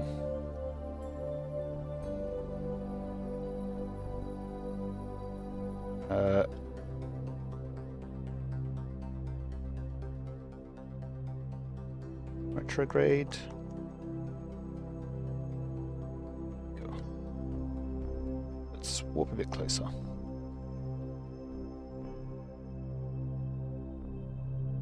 approaching now 700 meters. I can get that a bit closer by pushing retrograde over to the anti-target. Oh.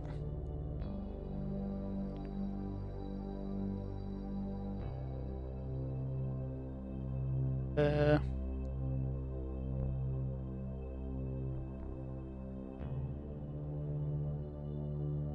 Go ahead and turn on the lights.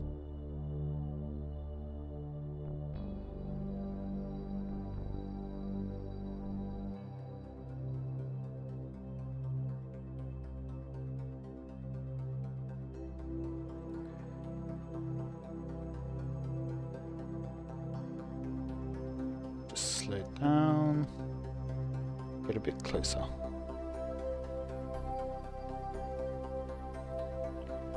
Once again, I'm going to push the retrograde marker over towards the target. You can see as I do that, our intersect is getting closer. Just because I can't see the anti-target anymore. Okay. Now we need to wait a bit. Oop, overshot a bit. I will need to point towards the target and actually move closer. Yeah. So as you increase the size of your orbit takes longer, so you will slow down relative to your target. If you decrease the size of your orbit, you'll be going faster, or smaller orbit, so less time, so faster relative to your target. So if you look at the target markers, then let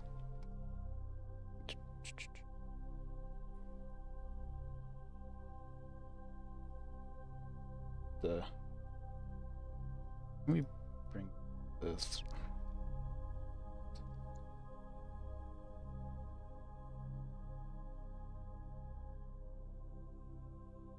And go back to retrograde. Yeah, if you bring in right. So if you look at if you set something as your target, you can see you've got two kind of markers. There's the dotted line one that shows you where your target will be relative to your position when you're at the top marker. So if it's behind you in the orbit, you want to slow down, which means you want to go faster. If it's in front of you in the orbit, you need to get there earlier, which means a lower orbit, so slow down. Retrograde. I will need to dock.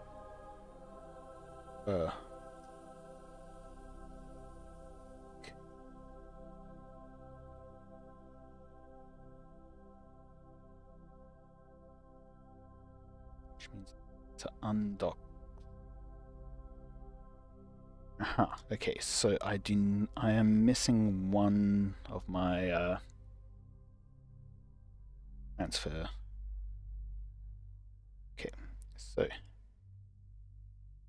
undock that, switch to this thing, just out of the way.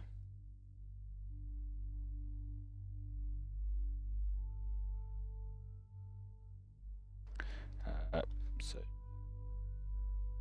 engine.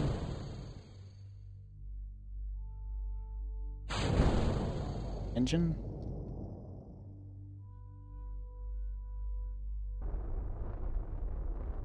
That should get us out of the way. Go in space, so I will be able to adjust things. Now, this isn't the normal way to dock to a station, but this is the easiest way to dock, so if you recommend, if you're learning to do it this way, so you want to control from your docking port. You want to set the other docking port as your target. And then you'll want to just rotate your thing around until you're facing the target. So if you're doing science or career mode where you have limited science, you won't have access to the SAS module. You'll just need to manually rotate around. I'm using time warping to fix my rotation rather than needing to slow down everything. Pop back up and then slow down again. So, if you have target markers or target SAS, if you're doing sandbox for example, you can just put both craft into SAS point to target.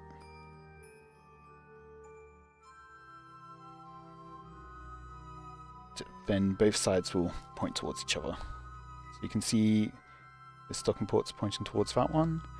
Now if we're manually adjusting, manually switch over, pointing the right way, you can see because I've got SAS set to it, this will also adjust. Now if you're using two craft that don't have the SAS module, or SAS with target, then you'll need to just switch between the two and keep adjusting. Now, I'll need to move towards target, pointing towards target, and adjust here. It bounced.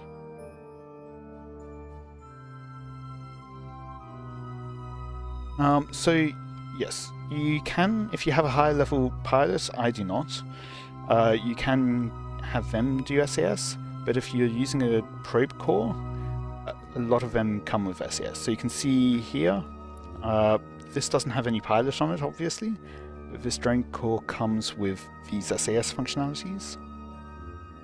This one, I have a 1-star pilot, but that obviously isn't enough for all of this. I have, however, this probe core, which gives full SAS controls. Now, let's point to target. This side. Keep that in the center best as I can. Now, it is going to be a bit more difficult using this method than for station, because I've got this whole like L junction, so it isn't as easy to control SAS wise, reaction wheel wise, as a lot of other things, other craft, but at least for now, this will do.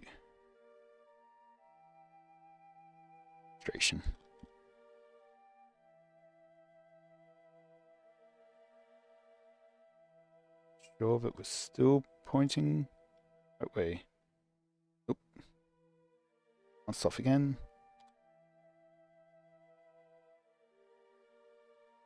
Target. Again, just tiny little burn. Okay. I pressed C instead of X. So I came in a bit faster than I intended to. It worked. Now, let's move the tourists over. Put them.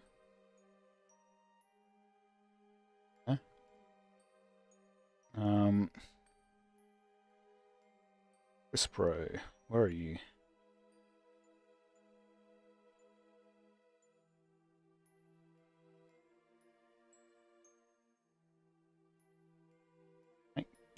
Cloud and Crispro. Move them into here. Oh, I move them into this one. So let's transfer into the actual correct module. With that, we'll be going to Gilly, which is where they need to go. Okay, so now we actually have everything that we need from the station. Yes, I could...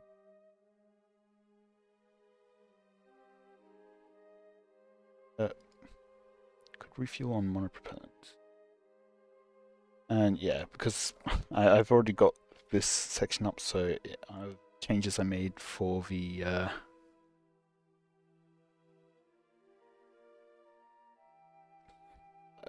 RCS ports. K3. You just lost Jebediah, your beloved best pilot, and really unnecessary plane crash. For a second then I panicked because I saw electric charge going down. No, that's fine. That's just electric charge. Yeah. There's settings that you can have where they come back after some time. Difficulty options. Crew respawn timer. Yeah, number of hours before crew mark dismissing will respawn. You could always disable that as you wish. And yeah, missing crew respawn. So unless you fire them or something, then that's how it will go. Be able to get them back.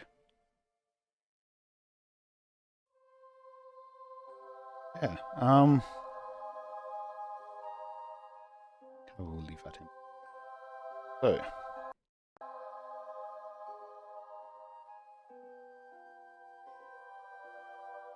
Now then, let's undock this.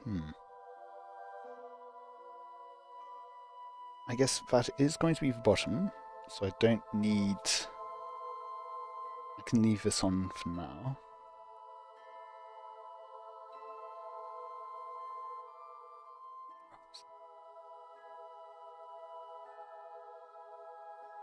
Yeah, so I guess I'll just attach everything on top of that.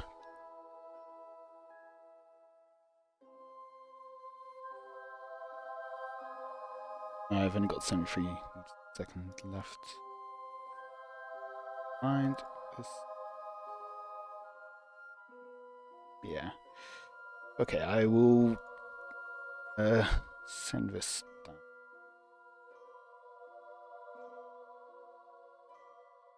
Add some fuel to the station.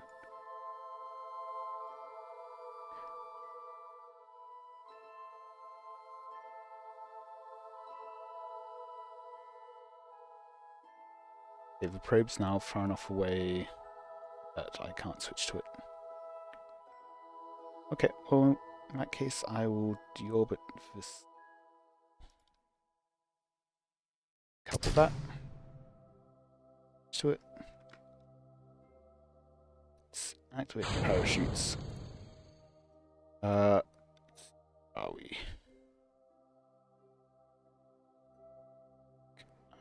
Wait until here.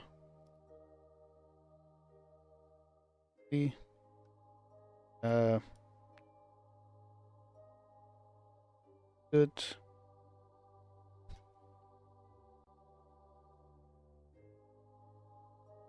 Yeah, that much.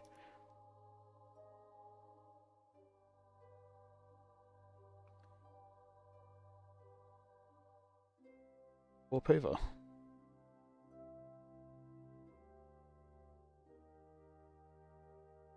I'm regretting my choice now. I could have just moved fuel across into this one. Oh well. I am aiming for near KSC, because that way I will be able to recover more funds. Save. Although, yeah, not risk of hitting anything. Greater sight. I think if you see that little flashing bit, I think that's a launch site there. If you ever want to visit and unlock it yourself.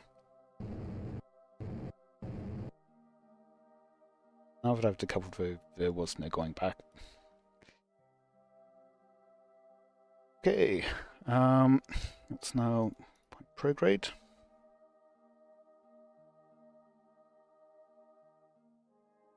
And time up.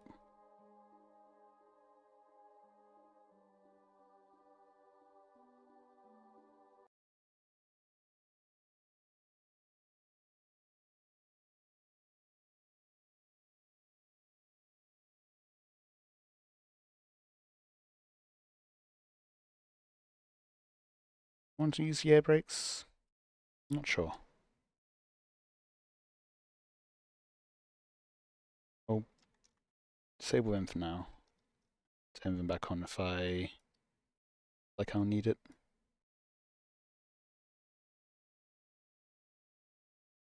Are in atmosphere.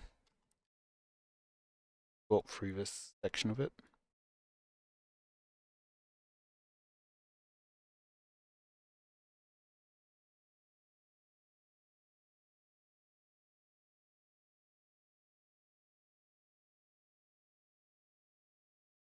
I am feeling like brakes now.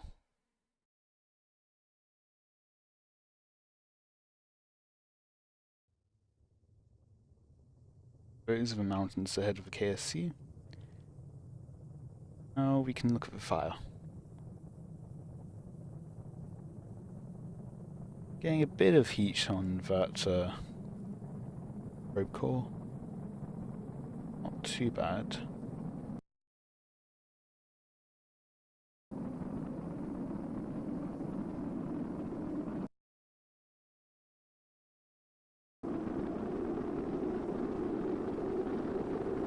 There's the KSC there.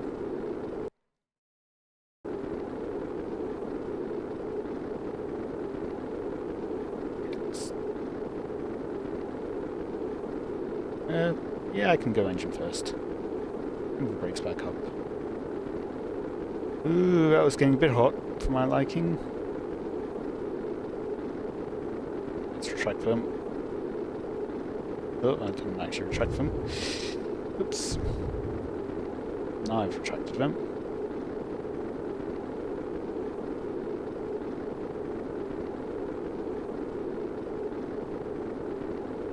Actually, a bit more stable if I can actually select the fuel tank. Come on, let me select the fuel tank. Okay, well, we can deploy the brakes again. Keep us pointing upwards. I guess I can deploy the landing gear, but not that it matters. Okay. And we can move the fuel as low as it can go.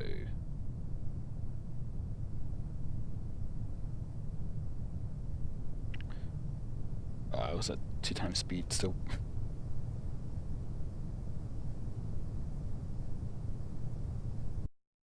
Not too far from the KSC.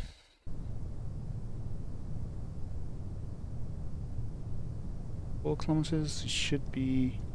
Oh, hadn't activated for parachutes. Ah.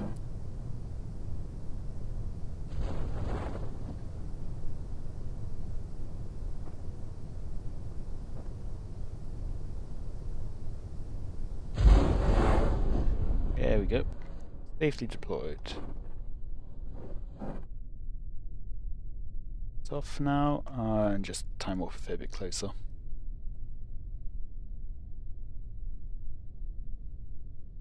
And then once we get low to the water, just to make sure that nothing gets damaged, I will lift the engine slightly. That requires us being close to the water, and we're not there yet, so... or to the rescue.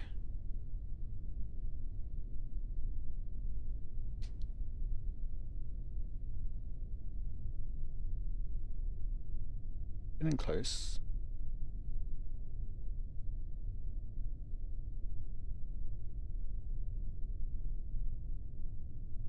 Flash it. And recover. Cover. Cover? There we go, recovered. Before we splashed fully over.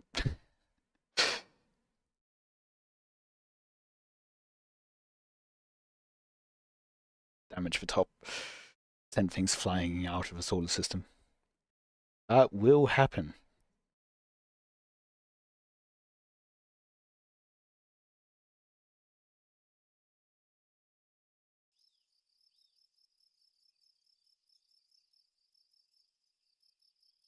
Okay. 96% of the value returned.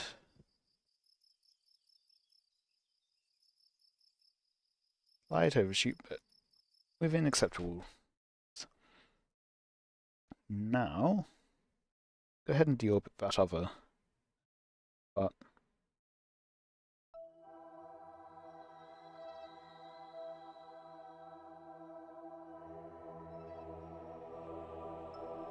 I'm gonna guess it's Hab Module Probe.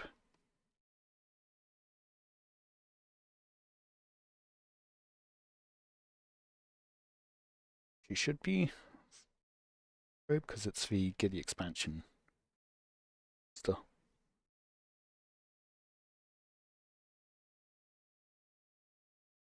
Anyway.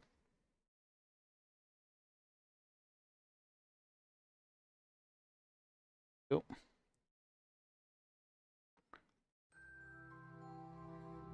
Frankly, this isn't going to be worth much. It's just a Terrier engine. So, let's just deorbit it.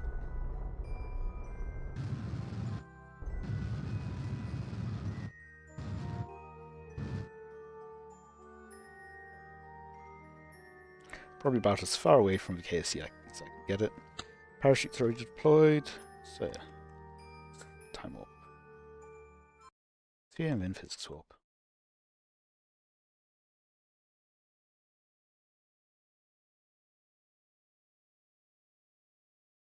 And we'll get some small amount of funds back. Yes.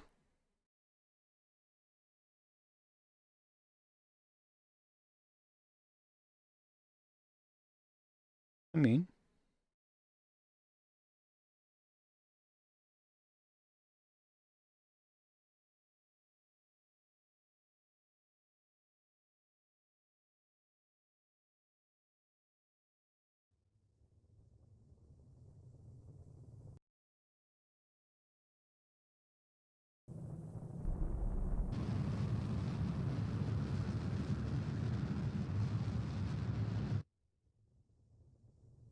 I fight your fire with my file. Oh, I'm out of file.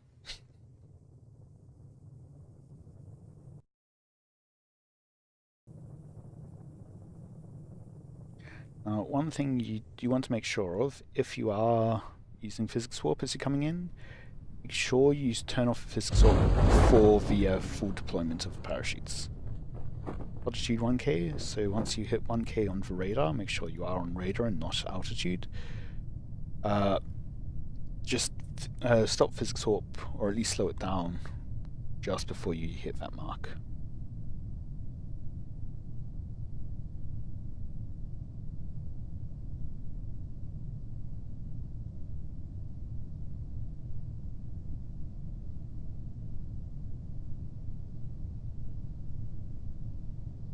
Kilometers. 5, 4, 3, 1. Especially with larger craft, because the extra force from the parachutes opening can like rip craft apart. The more stringy and using physics warp. Now I will just physics warp down to the ground. Actually, I am going to cut a couple of parachutes.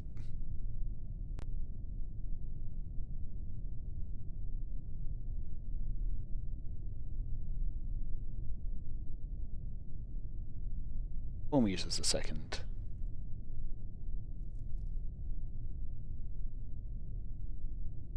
I could go down to 1, but I'll keep it at that for now.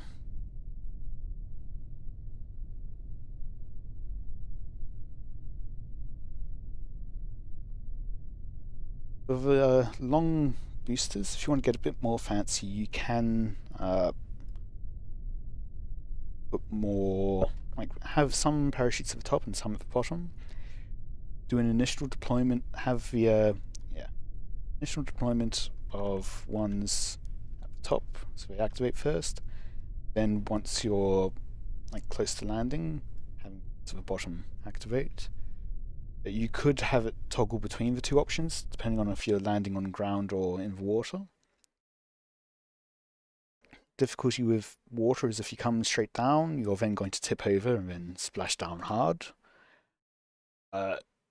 Unless you've got like a really wide base.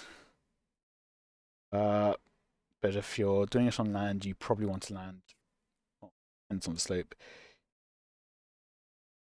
Actually, if it's steep enough, doesn't matter what orientation you're landing in, you're going to be collapsing or rolling. Either way, it will be damaged. So 40% value, 3,000 funds returned. That is all right. Now,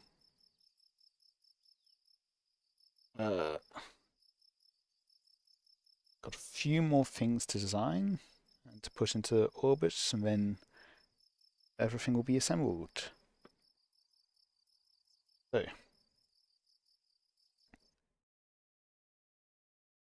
come back to our full design. Water is mostly safe to land on. It depends. If you're landing something tall, if you touch down and then really quickly recover, yes. If it starts to tip over and you've got velocity and it doesn't let you recover, then you're not in good shape. Planes, it depends. Planes, I definitely recommend landing at the runway, if possible, or the desert runway. It's another possibility.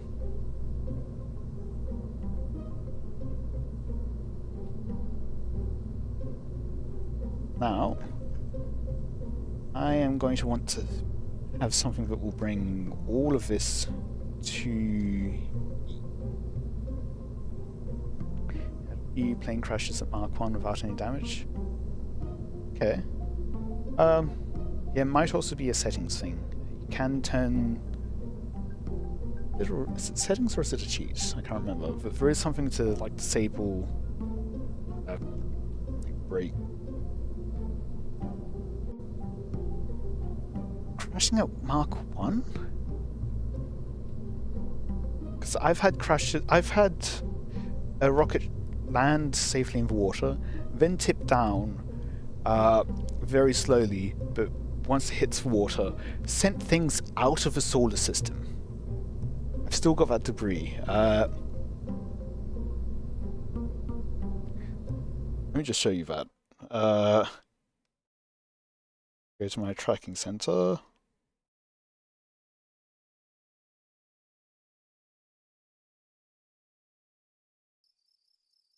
And I've had similar things happen when I've landed a plane. In water.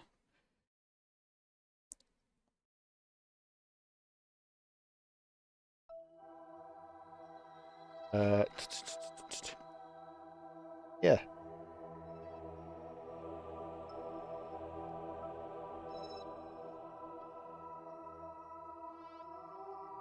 I've got these things that landed in water.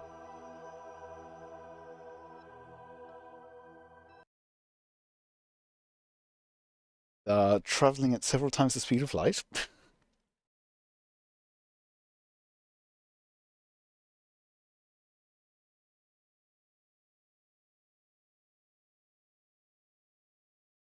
Yeah, again, I think Jeb should come back.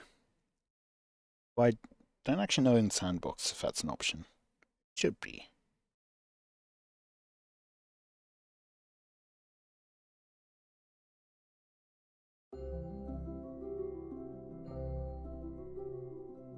Yeah, you can see that's the speed. I'm zooming all the way in. I'm not seeing it. There's Kerbal. Over there in the distance. Yeah. This is something that landed on water. Softly.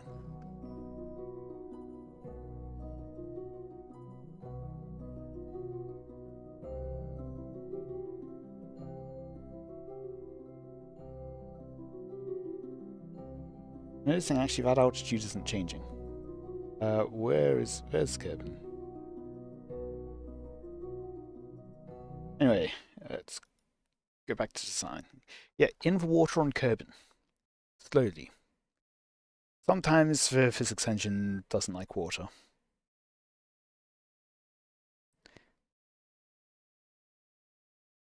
Yeah. you need to be careful with water. Something that's splashing down, like if it's landing softly in water and then tips over, that's the dangerous part. If you're just landing directly and it's not too tall, then you're fine. Planes, it's a bit hit and miss, it depends. I broke the floating point system.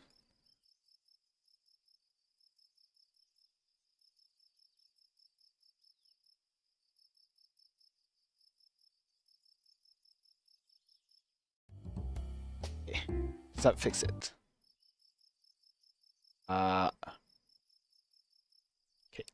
can get into the spaceplane hangar and switch over, but I think I will just be spending the rest of the day, or rest of the stream. Yeah, you wondering how KSP deals with floating point errors? That's how. It doesn't. Kraken attacks are certainly something.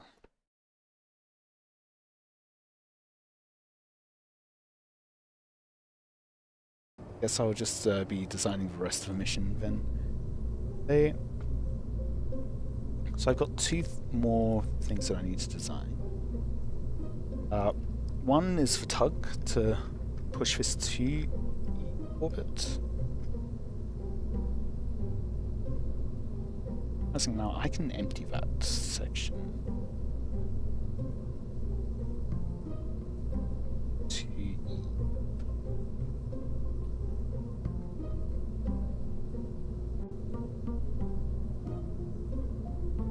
okay, so I can reduce that mass. I will want to be checking things with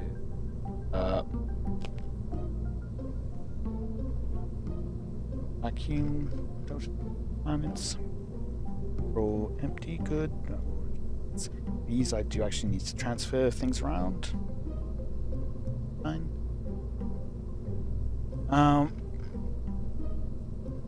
So I'll be able to transfer fuel out of this. Probably? Oh, maybe I can't. But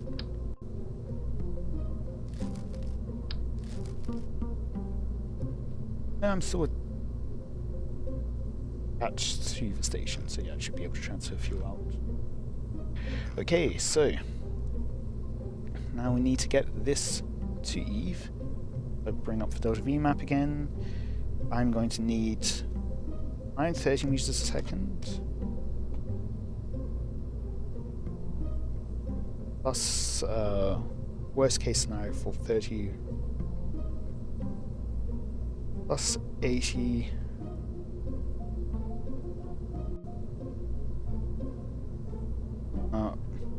It's minimum case scenario, but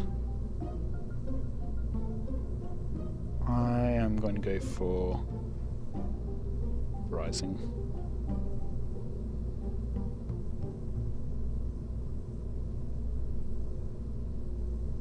So I'll need about 2,800 meters a second of delta V.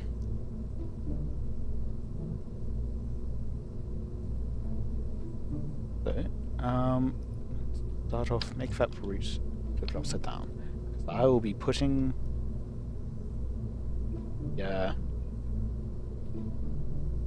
sections in here and here. I was thinking, maybe I should use the high detachment parts, but it works. Hopefully. Don't actually know if it works yet, but it should hopefully work. Now we will slightly irradiate the Eve station, but that's fine. We're not irradiating the crew section, the currently in use crew section. So start things off. Let's put in guidance unit, I guess. I will want some wheels.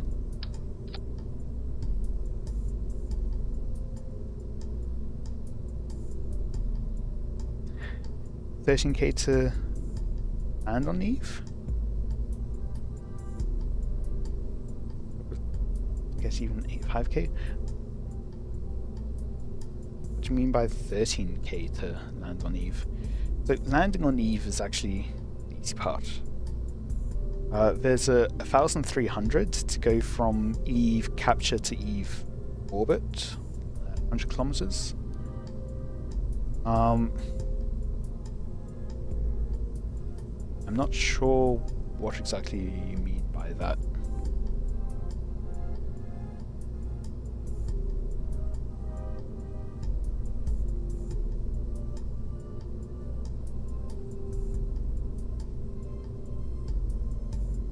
Good. Go. Let's go for something like this. Just to see what the delta V amounts are looking like if I go something like this and then 4-1. I'll compare with just a chemical engine. Where is pairs nuclear?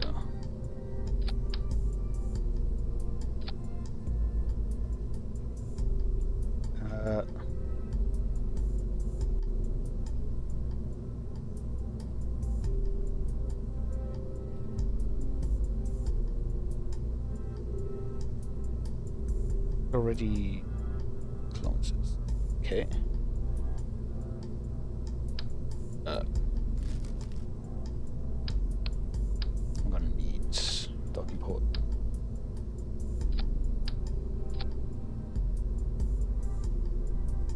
Yeah, 2.5 kilometers or 2.6 kilometers. I'm wanting. Is there a number below the planet's name the total delta V to land on it? I don't.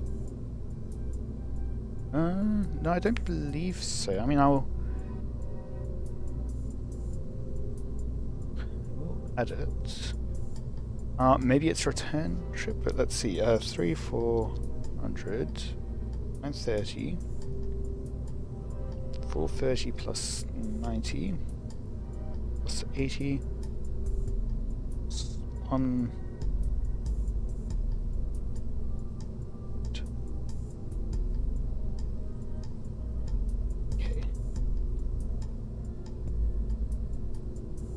That's a bit too small for me to read. Second monitor. Maybe it is.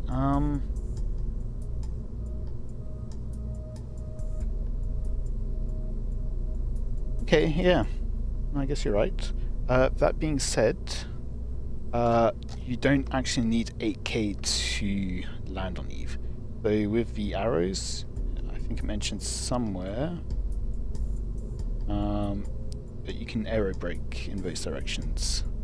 So you can see, for example, you can aero brake when returning to Kerbin, or you can aero brake when going to Eve. You can technically aero brake with dual, but you're gonna have some issues there.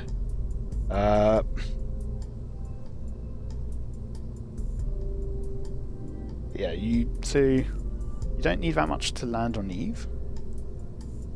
You are going to need 8k to take off from Eve. You're going to need more than 8k to take off from Eve, though. Eve is the last boss of KSP. At least returning from Eve.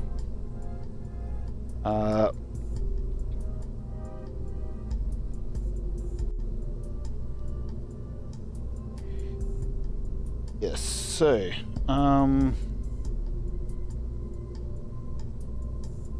yeah, the way to get that much delta V is you launch things in stages. Because you can... the curse of the rocket equation, you can only get up to so much delta V by adding more fuel. Eventually you'll just reach the maximum that the engine can lift, in effect. Because if you add a kilogram of fuel, you now need to carry more fuel to carry that fuel up into orbit in the first place, and to move it around. So you're limited, but then if you drop that fuel, you've now got more to go with. You can also use ion engines. They're very fuel efficient, but they've got some other difficulties. They're low thrust, you're going to be using probes for that, rather than crewed missions, typically. Okay, how about if I do that? That does get enough delta V, however, thrust is not great, but not too bad, actually. How about double?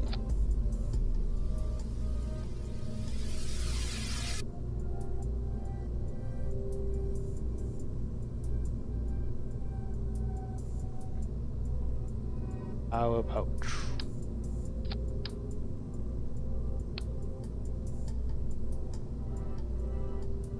should we get rid of one of them?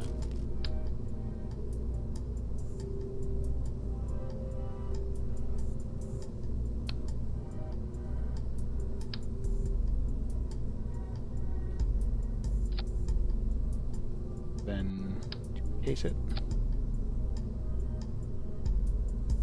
0.3 and 3 kilometers, so that works.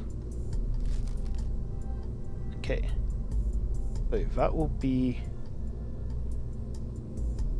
We'll build a ginormous rocket directly in orbit. So, I mean, I'm kind of assembling things together. I've got one station, I've got a station expansion, and then I've got the crew capsule on top. When I'm attaching, I'll be docking via tug segments to it as well.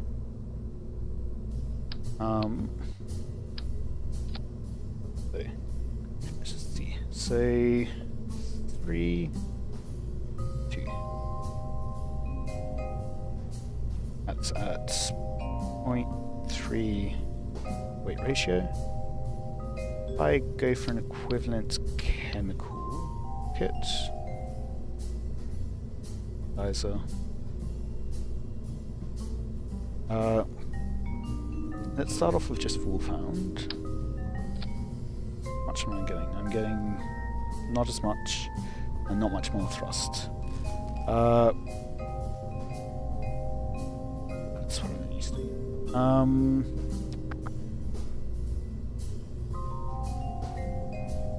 It's out of the way.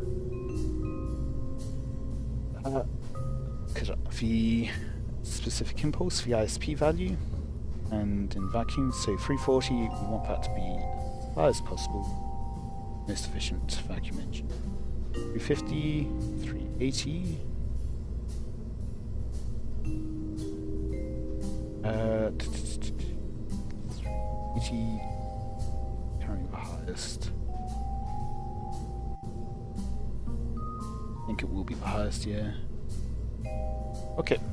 Yeah. With nuclear engines then. Now,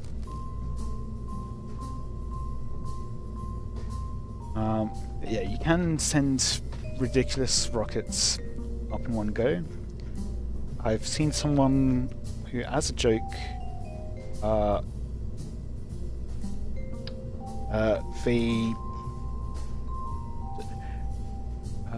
they had like really ridiculous, nonsensical rocket they were sending up, and they used the space shuttle as a counterweight. Like, if the booster is the space shuttle, it was like this sticking out the top from the side as a counterweight. Yeah, aerodynamics of that would be horrible. But yeah, I think yeah. So, again, I'm going to remove some symmetry so I can just work on a single rocket at a time. Yeah, that took off. So there are like specific ways of staging that you can use to get more thrust or whatever you need out of the vehicle. So, just bring up my booster sub-assemblies as an example. So, you can see here I have all these rockets. They all launch at the same time, but I've enabled crossfeed on this decoupler. And so if you look at fuel flow priority, this is a higher value than 0. So what happens is you can get the extra thrust from all of it, but then these fuel tanks will all be used up first, even though this engine's firing, or won't be using up this fuel.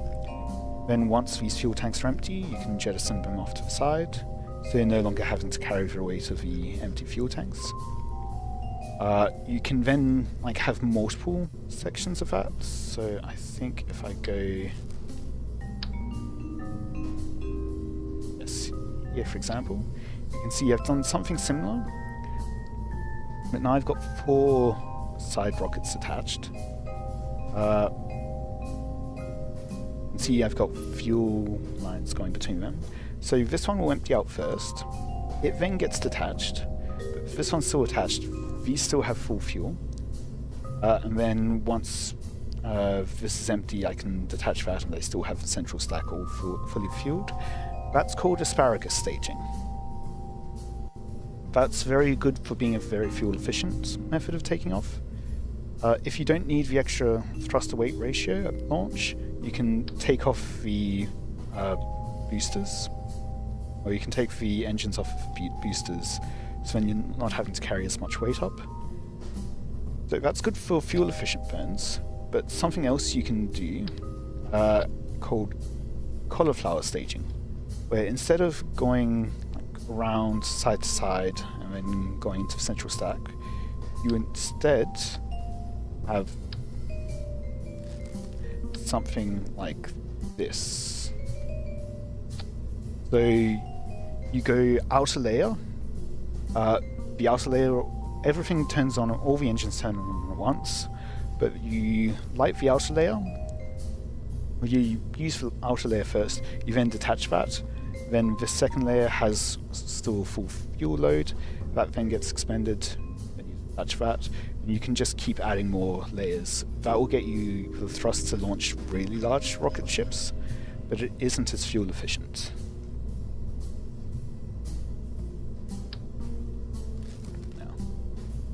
Back to this design, and yeah, that's cauliflower staging. Probably mentioned that.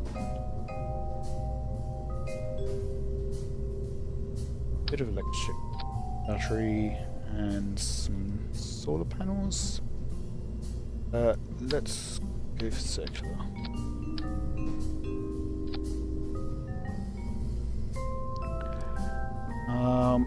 And just to be sure, couple of funds on. Yeah, asparagus staging is very useful. I should also probably turn off the W map.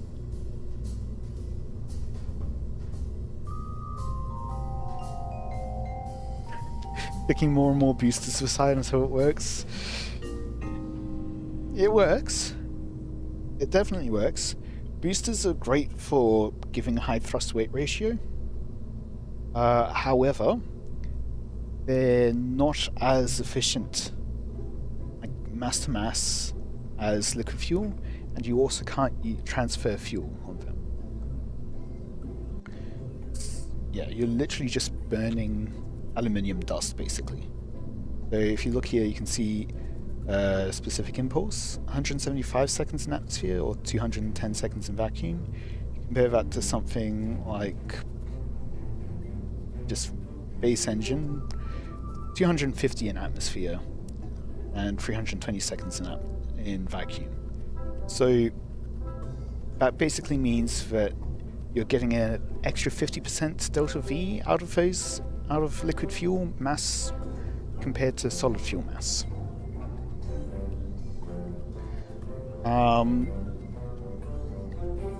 There's more to the equation than that, but all that, suffice to say, you're getting more out of each kilogram of fuel with liquid fuel. And then you can also do asparagus staging to get even more delta V out of it. So better to go with a huge liquid fuel engine than loads of boosters. Yep. Just keep in mind, every booster you add, you have to carry that weight up as well. That being said, for big heavy things, solid boosters are very good to actually have the thrust to lift them off the ground. So yeah, you can have a mix of both, which I sometimes do. And especially if you're playing science or career mode early game, you're not going to have as many options for liquid fuel engines, so the solid fuel ones are your only real option for getting heavy things up into orbit. But yeah, back to designing.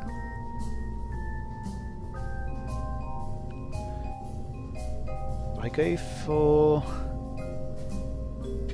So I just skip out entirely on RCS. I think I might. Yeah, you don't have anything huge yet. Yet being the keyword. You'll get there eventually.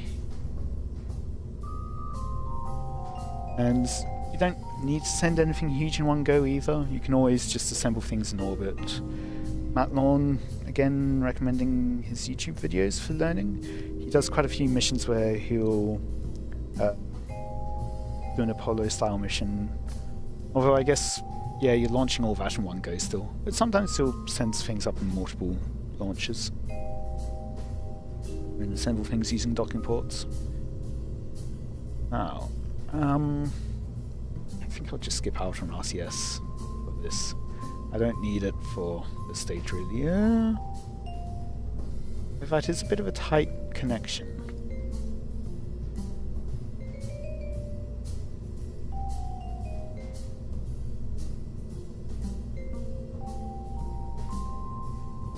I'm noticing that's going to be a problem.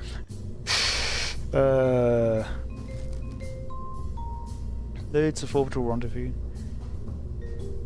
Once you get used to rendezvousing, that becomes relatively simple. Docking is still hard for quite a while. If you're able to just point both sides at each other, it's simpler, but docking is still more complex.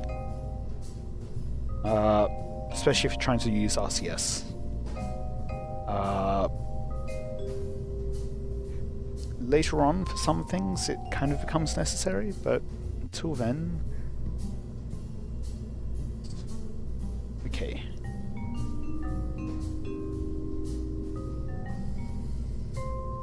I think I will just need to be just going to help me that much. I could put some side tanks, I guess.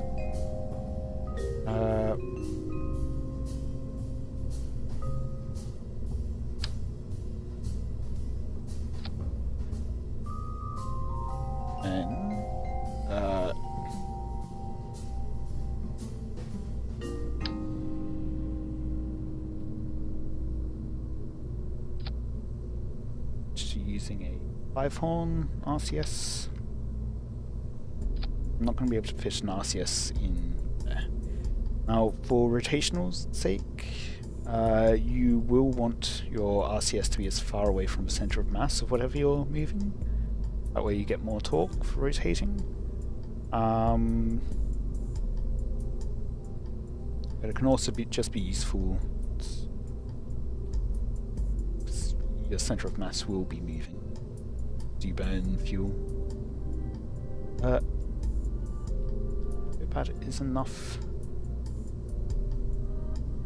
Delta V. Oh. Nope, down to 2.1 kilometers.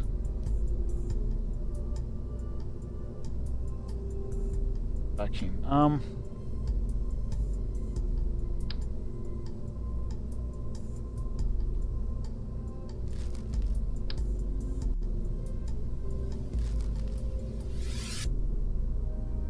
don't think. Oh, I know what it is. So I had one copy. I had 3 copies. Probably what did it.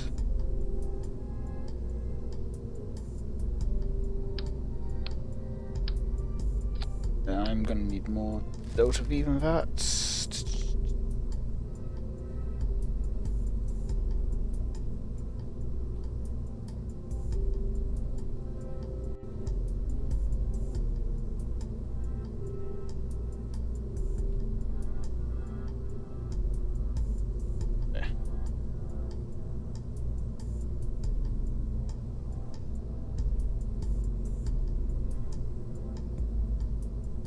Is cross weight ratio has gone down significantly.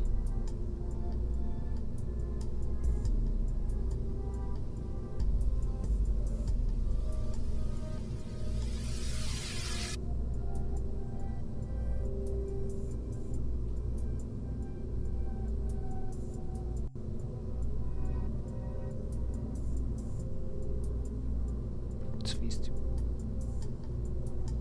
It's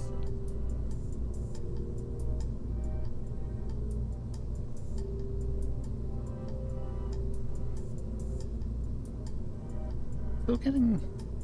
doesn't seem... Oh, because I've added... Oh, right. So that's why... Okay.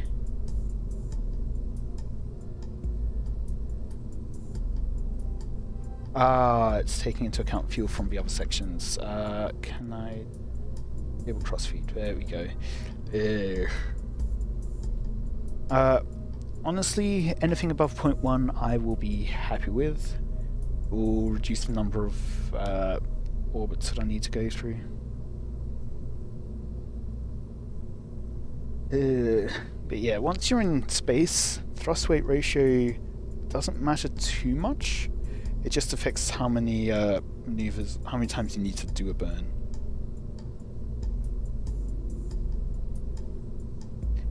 You can just do...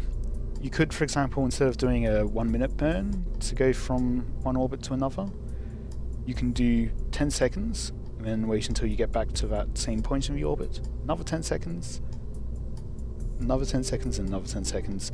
That will be the same as if you did a shorter burn with a higher thrust to weight ratio. That takes time.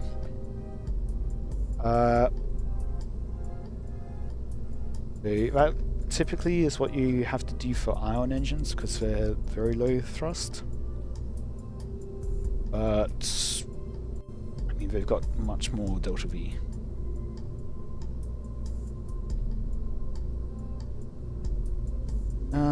Yeah. Drawing that.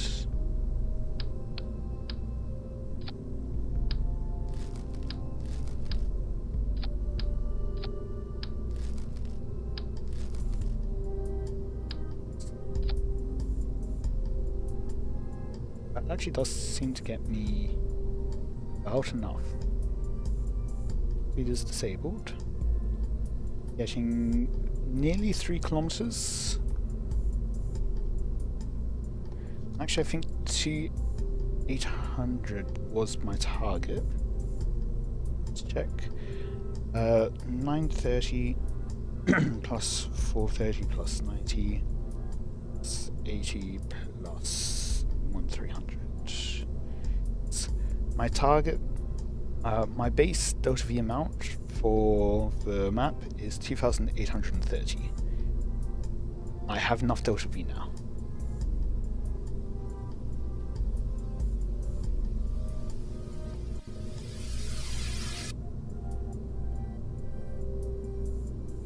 So it doesn't really matter which.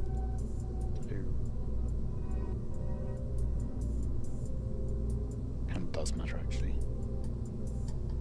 Yeah, I might need to flip things around.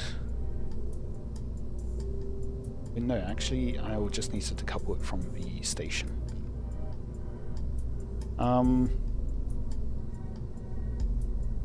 Now, the downside of using these fuel tanks, these other fuel tanks, is I am carrying the extra mass for being able to carry oxidizer without carrying the oxidizer.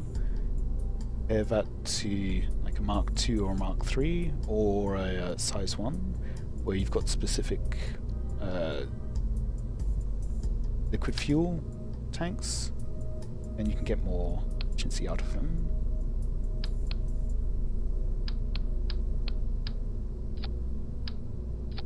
Because now all of that mass is for liquid fuel, not a mix of liquid fuel and oxidizer.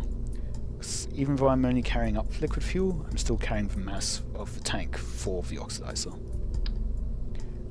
Which is why this is, well, one of the reasons why this is at 6 kilometers. Go for an equivalent size 3 tank amount.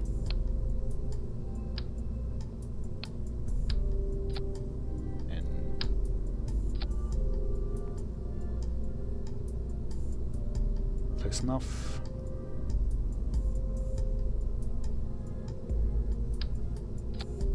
It's significantly less delta V. Dedicated fuel. That being said, there are difficulties because I need to connect with the senior docking port. Nice, better for thrust management if they are guaranteed to be in line. Oh, yes, so nuclear engines just use liquid fuel. So you've got basically 4 types of engines. You've got your solid rocket motors. They burn aluminium. 5 types of engines. You've got your jet engines. They take just liquid fuel and intake air.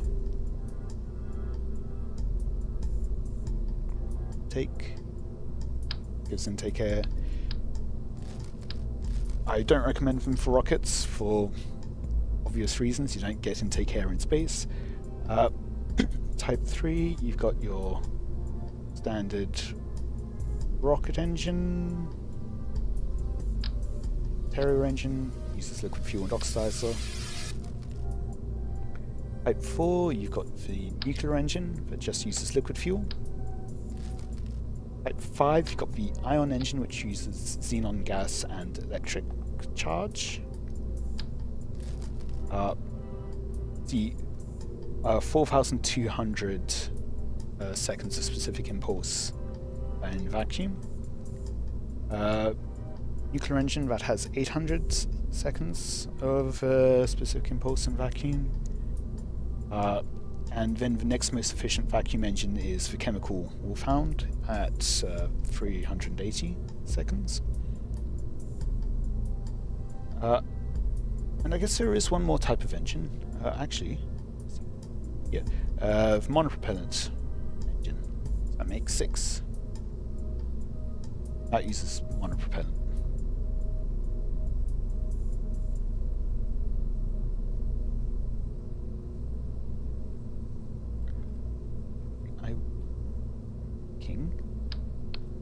Ooh, it's gonna be a pain to actually dock it. I was thinking I could use basically just the offset them. It's if I dock at the wrong angle, then it's if they're at different angles, then it's not going to work. If I have something like this.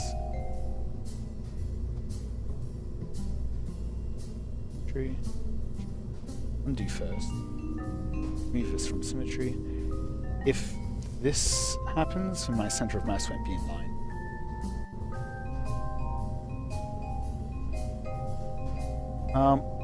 Yeah, every engine has its own niche. Even like something like a Spider, it's small, so it works well with probes. In general, in general, jet engines are most efficient in atmosphere because you don't need to carry the oxidizer with you. You can pick that up in the atmosphere. Solid rockets will give you the most thrust in general. The ion drive will give you the most delta V in vacuum, but doesn't give much thrust, so only really useful in probes or if you've got a lot of some small crude vessels. Chemical engines will give you a mix between thrust and delta V, and you've got different options of how much, like some are better suited for vacuum than others, some are better suited for atmosphere flight. The aerospike is interesting because that's useful in atmosphere and vacuum at similar levels. That's how the aerospike works. Wolfhound is good in vacuum, but not so much atmosphere. Now, Mastodon, that's good for your first stage, getting it up into orbit, or the mainsail.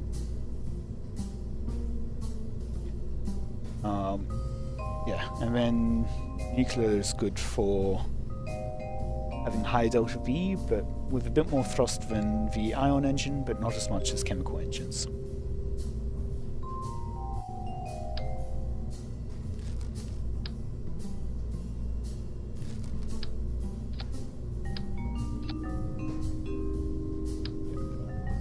Base. Try to as mass as possible. Putting it down here will prevent it from having the possibility of clashing.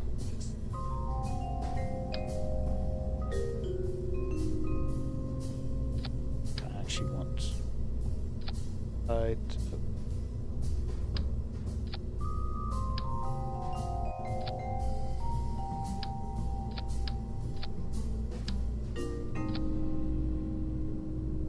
Having the RCS thrusters like this should be balanced and give more rotational torque.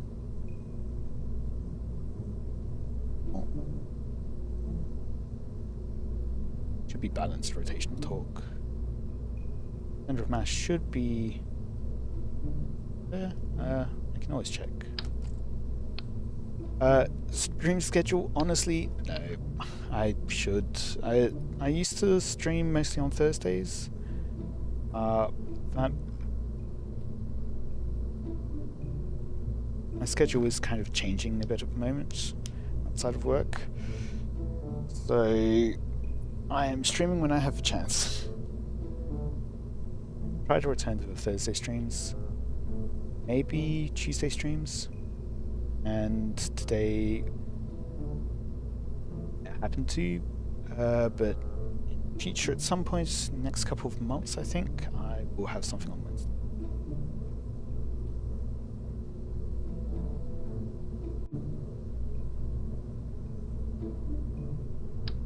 I'm thinking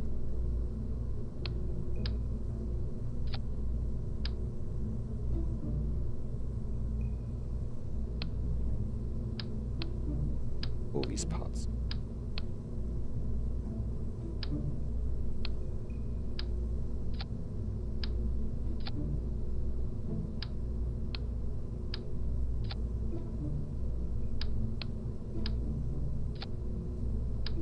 Hopefully this should now be more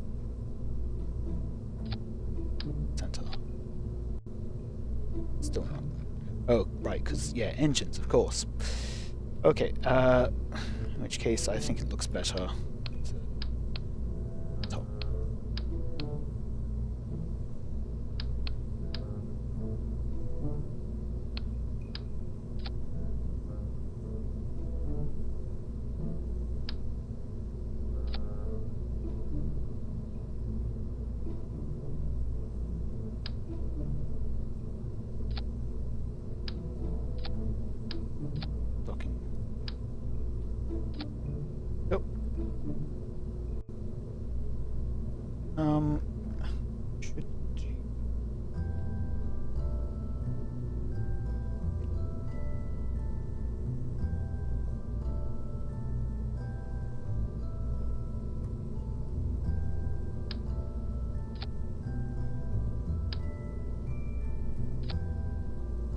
actually.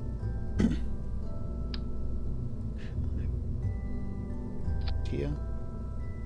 Try to keep the talks. And pleasure to teach. I'm still learning things.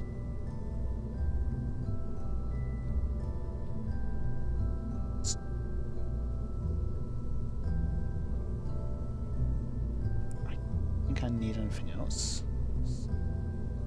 Leave bug. I will need 2 of these.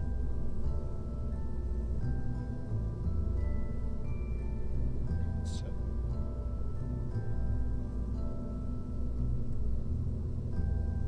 let's pull up the subassembly. Another thing I definitely recommend: create a booster to get your craft up into orbit, and then save the booster section as a subassembly. 8 tons, so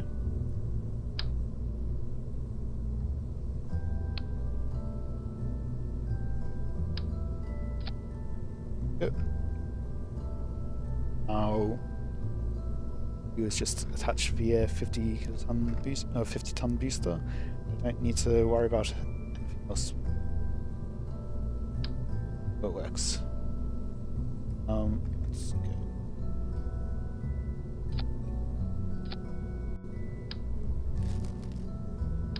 This.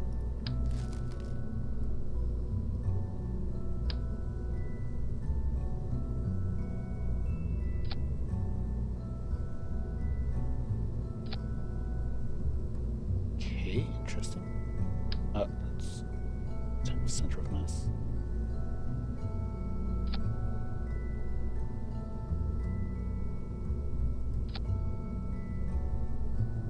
That works, I guess. Not all lined up.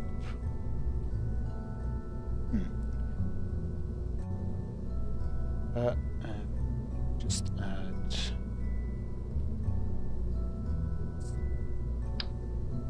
too large.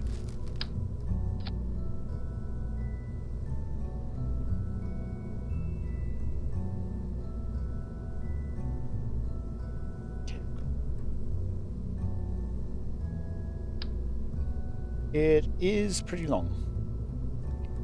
Yeah.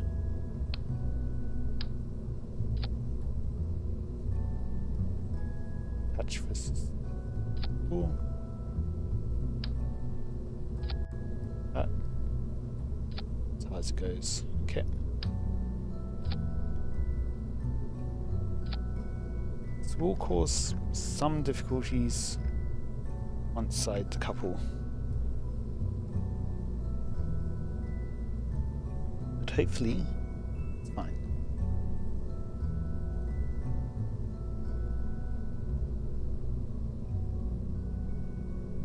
Yes, I shall launch. First, let's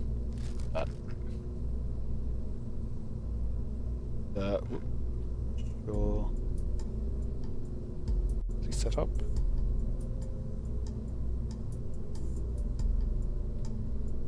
Separatrons. I have the separatrons to make sure that they decouple, they don't hit the central stage. I do that in a few ways. One, I've got this sepratron, which is near the center of mass, it will just push it away. I also have the separatrons at the front, which will help push the top part away. And then with air resistance, that will push the entire thing away as it falls away. And by having the side fins, that will also help push it away from the vessel, like this. So as it decouples, I've got everything else pushing it so that it's deflected away, and Strakes will then keep it pushed away. Yeah, launch, I guess.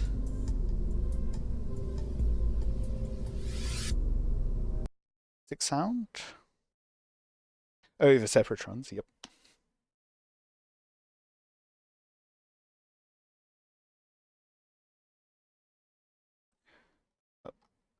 One neat thing with docking ports is you can use them as decouplers. Uh, but keep in mind you're not going to have the separation force. There's also a weaker connection, so if you're actually connecting structural things together, sure you add extra struts to the connection.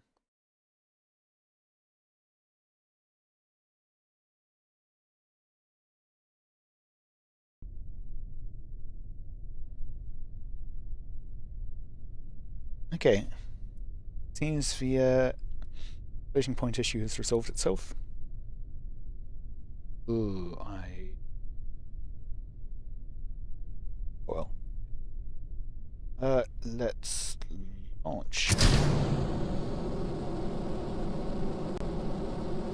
That's more like my normal thrust weight ratio.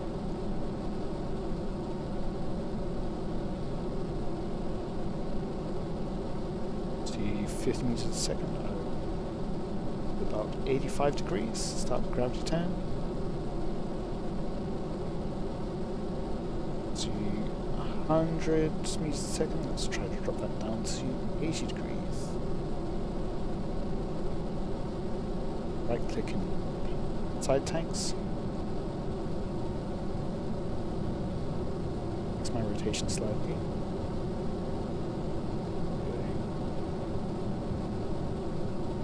This will slowly turn me, and comes with the advantage of if I'm traveling along the direction of the rockets, or if I'm accelerating along the direction of the rockets moving, there's less risk of running into parts when they detach. So have a look. Yep. Go ahead.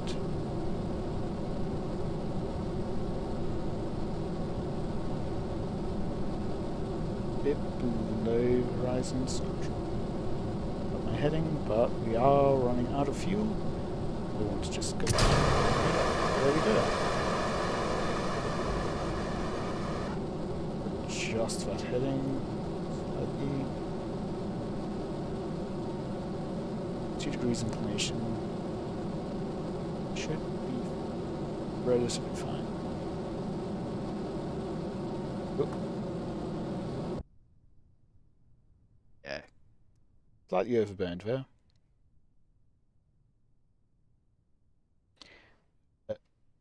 Wait, I'll coast a bit till I'm probably about 45 kilometers up. Should.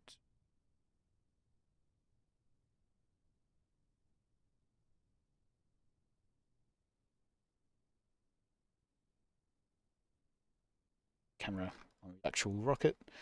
Yeah, I'll need 2 of these. Which comes up now, so that our apoapsis up above. So yeah, before at least 75 kilometers.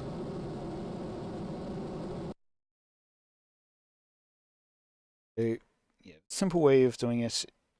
They probably have a bit too strong of an engine, but you would just start with gravity turn and then put it on prograde. Go a bit below horizon. Normally I do the manual gravity turn the hallway.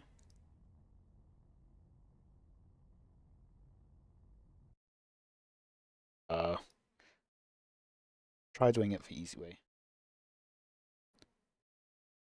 Might work out.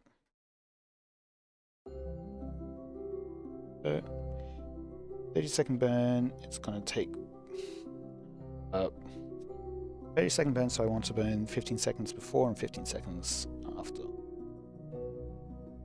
Quick save. Bit of time warping because I might as well.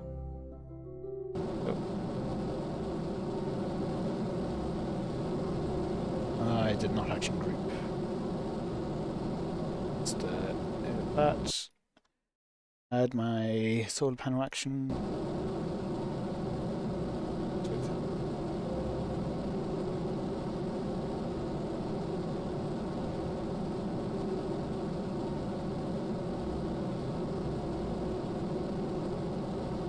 Actually coming in a bit closer than I had hoped.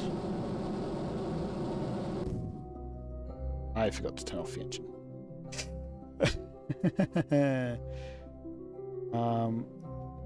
Another thing you can do is disable tanks by just clicking on the play button.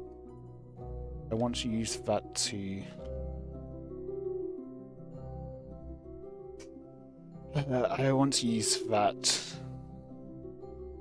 orbit this.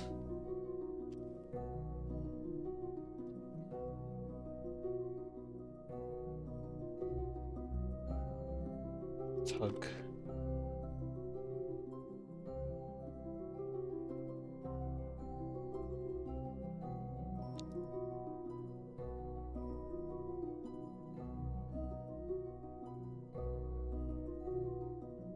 Okay, it's in orbit at least. I have used up.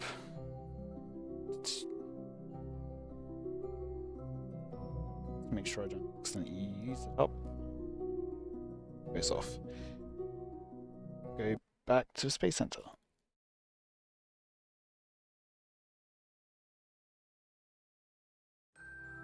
If you have one up. So I will be using some of my fuel reserves. The dock and rendezvous.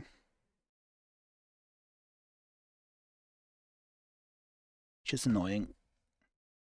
Although, I could transfer some fuel to the station in advance.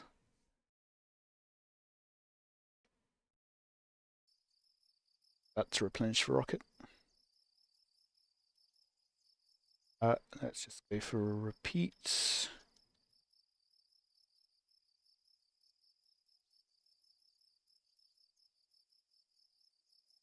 Okay, I guess just in it from the web.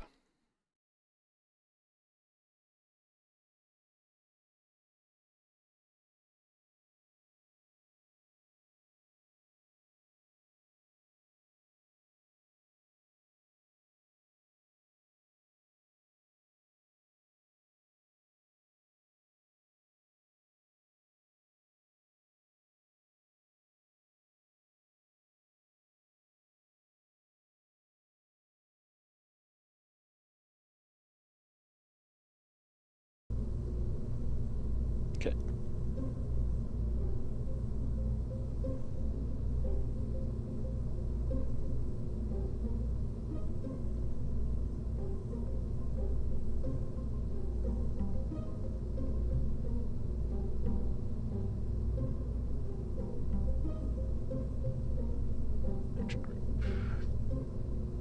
Okay.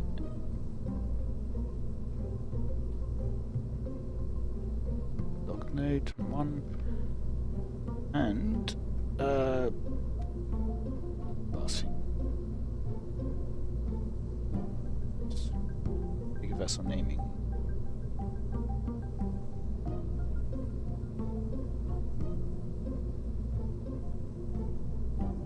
Right.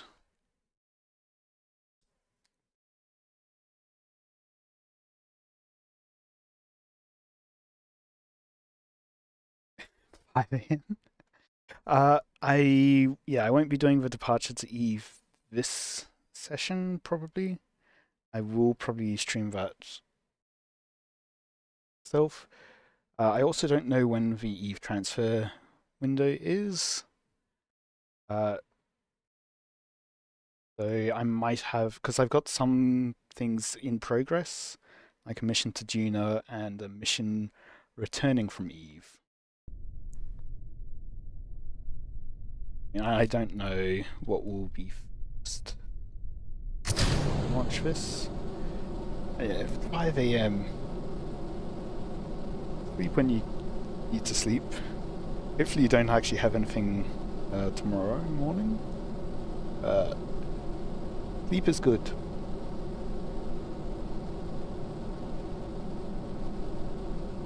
$85 no. 80 degrees for 100 meters a second.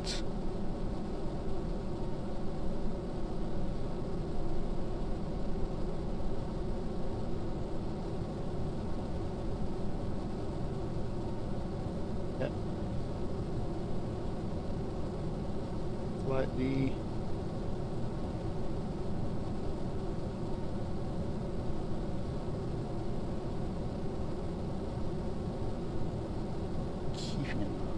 on the fuel. 0.1 inclination.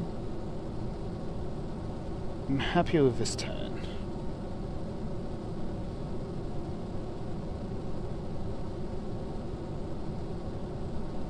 Yeah, you really want most of your gravity turn to be horizontal. Okay, first stage completed.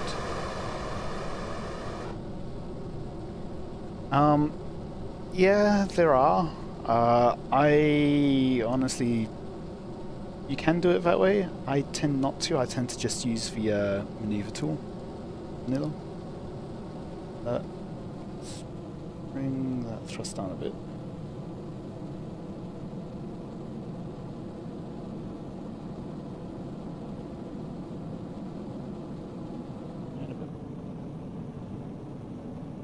Perhaps this is at 50 kilometers up. So don't need to be burning quite so hard now. I really don't need to be burning.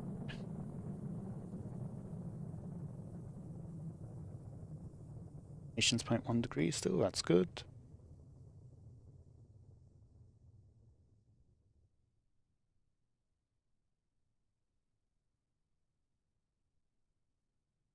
Five. Attach for nose cone.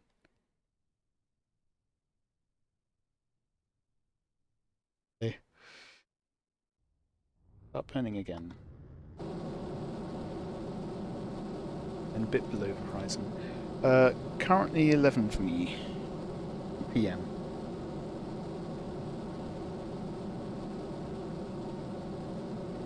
Oops, this is up at 73, 5 kilometers. That will do. Just a lot flatter curve now.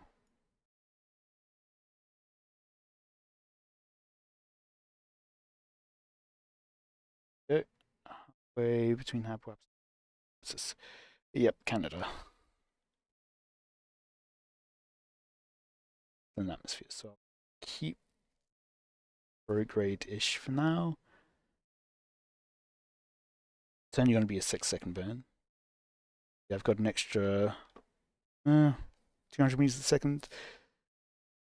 Pretty similar to the previous launch. Let's just this was the last bit.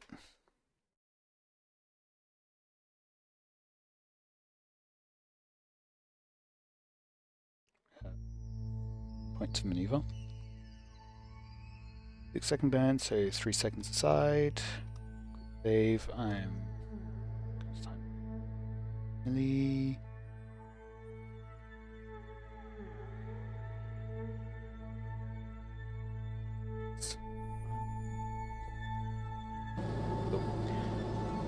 Aha, Sherbrooke. Haven't been there myself yet.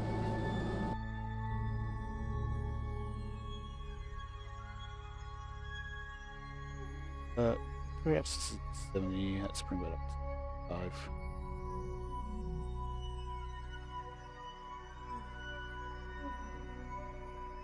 Enough.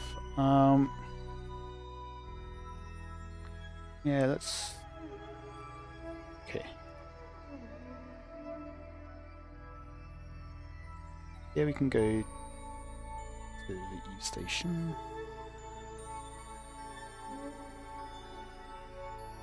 So, set up a rendezvous.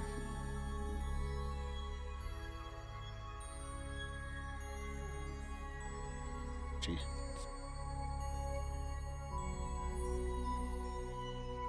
Over ahead so I have time to actually plan it.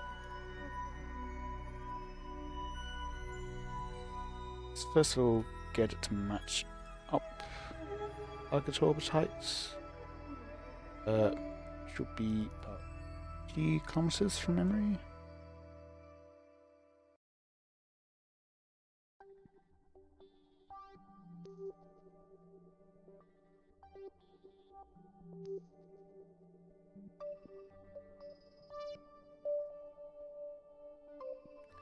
And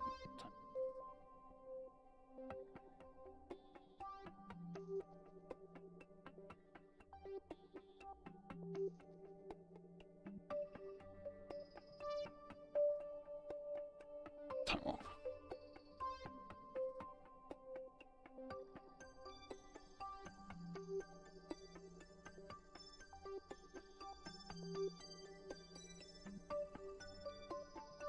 Two. Can't even see the flames coming out. Go, perhaps 80. Now.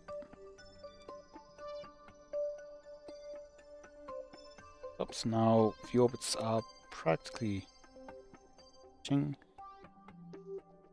at the same period.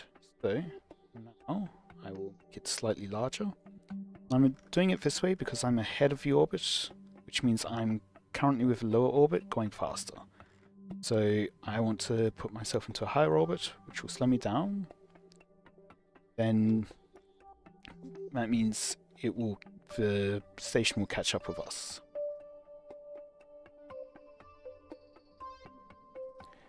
After a couple of orbits with that height, we will be close to an intercept. Okay. The target position will be ahead of us, which means to slow down. If you right click on a node, it will pin it. 0.1 kilometers. Good enough.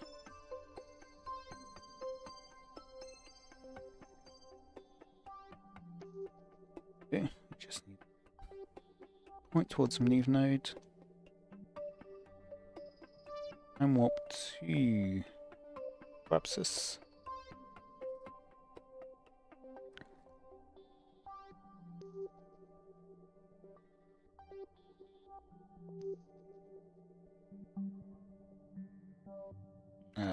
Saying it's a 55-second burn, it won't be.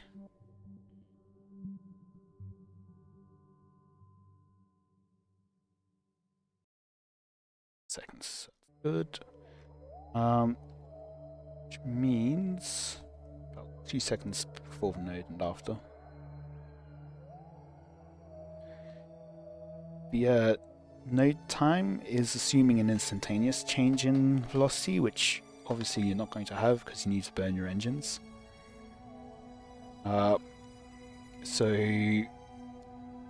easiest way is to basically split your burn time in half. That way you will get the same a similar amount of velocity before and after.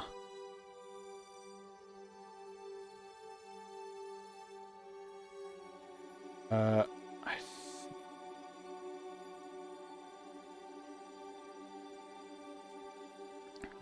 have to try an orbital rendezvous tomorrow. I have more questions. They're very welcome. Okay, so you can see our target's a bit behind where we will be. So I'll just do yeah.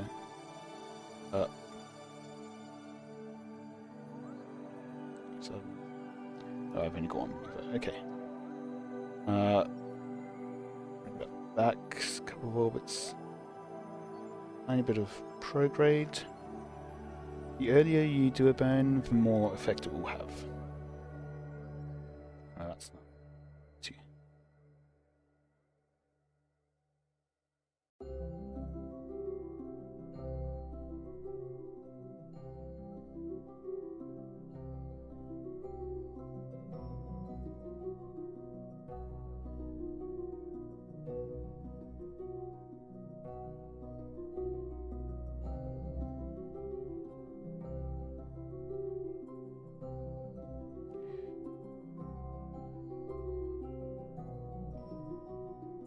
Okay.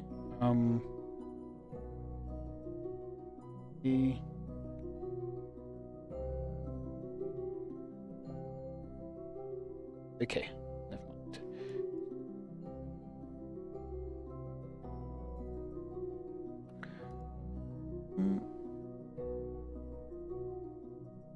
The other option you can have to get closer basically, if you're trying to make a rendezvous, there's 3 recommended places for you to make your burns.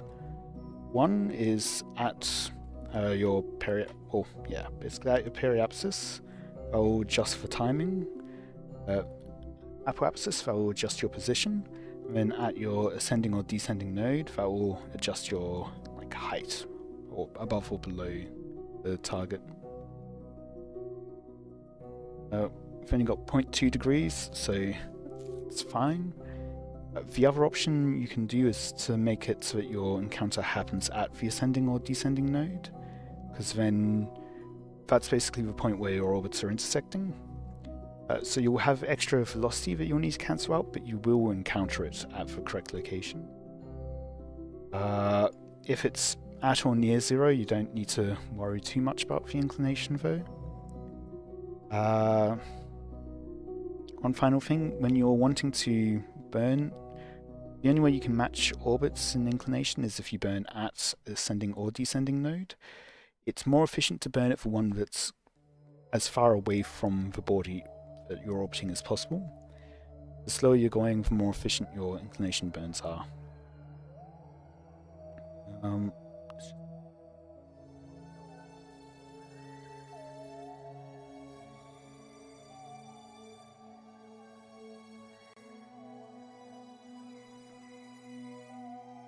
Cost limits down.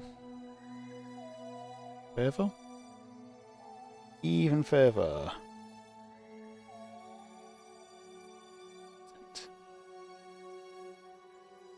3-second long burn. Okay.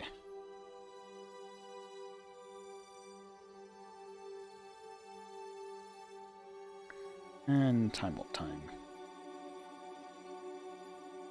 Couple of orbits.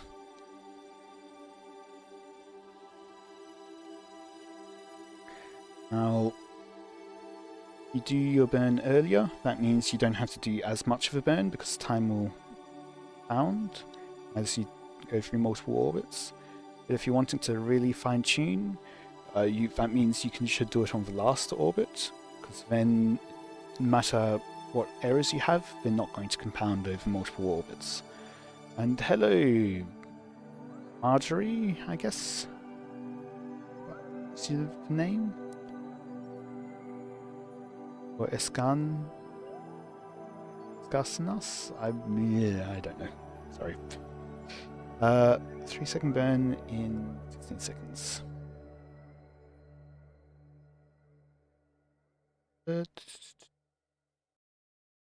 4, 3, 2, 1.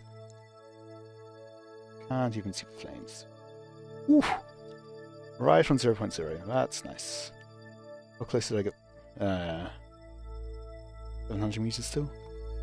Actually, I think that was the target anyway. I'm getting it closer from that simple maneuver, but it's just a simple maneuver. Warp around.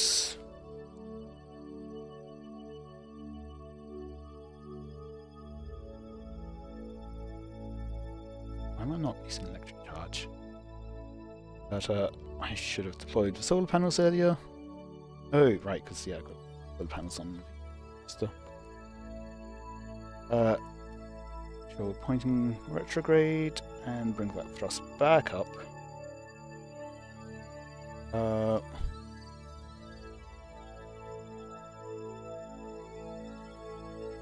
And be underneath us.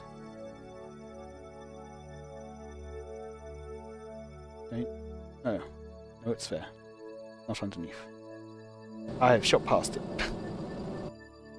Okay.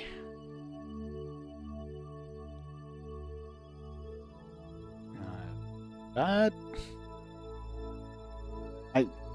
There's T minus there. I could have just been looking at that. Oh, that's over target. Close. Spin around to slow us down.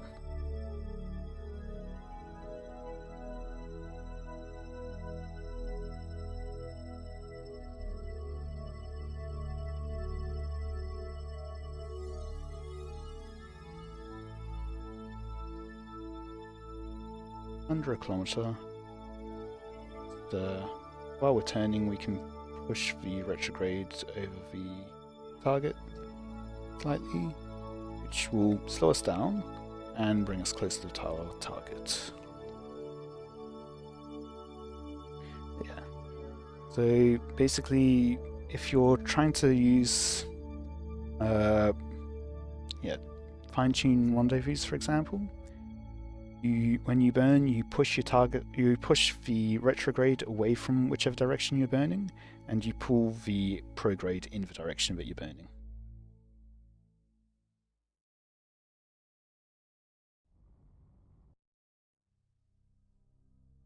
I want to get the retrograde closer to the anti-target.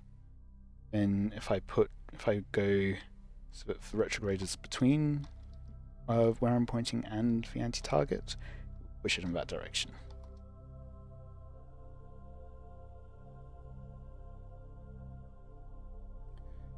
One thing to keep in mind, when you burn, you can push other things.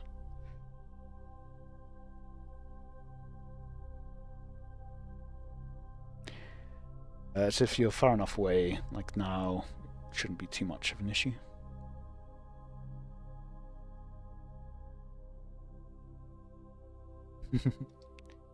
And yeah, another thing with burning towards your target, it depends how high up you are and what kind of orbit you're in, and how far away in the orbit you are. But remember, you're in orbit, you're going around in a circle. If you try to go this way, that's not going to be helpful if you're trying to get to something on the opposite side of your orbit, or even a quarter of the way around. Now then, go from here over to this one and control from its docking port, setting that as the target, point at targets. Also point at targets.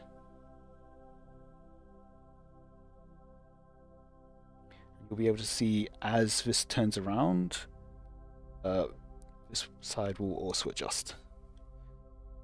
Now, what's quite nice for me this time is 0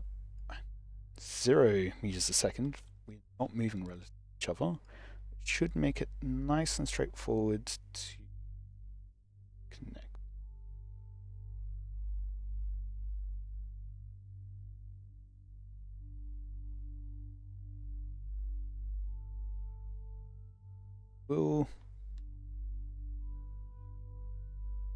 I will pull in all the panels just to make sure we don't get damaged. I'm wondering if I checked if this was actually in the correct place.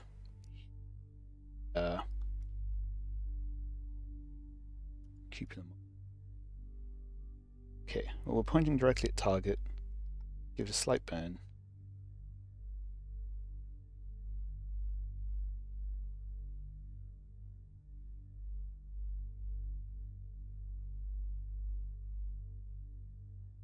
Very tight fit.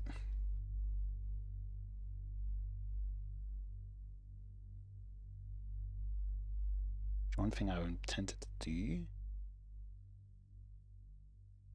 your pitch and roll.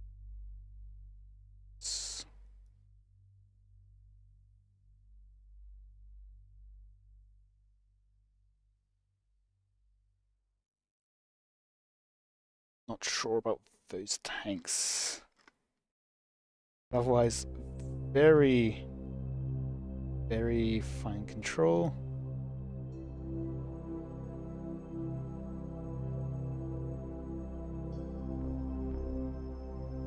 I think just... There we go. Docked. That was only so easy because I got it down to exactly 0.0 meters a second.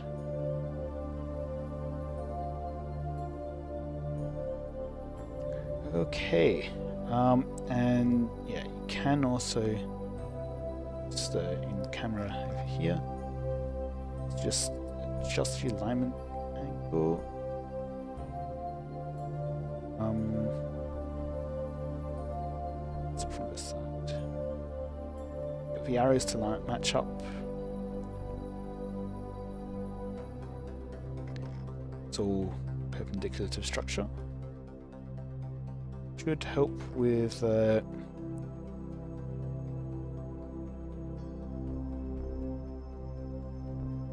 making sure everything up center of mass.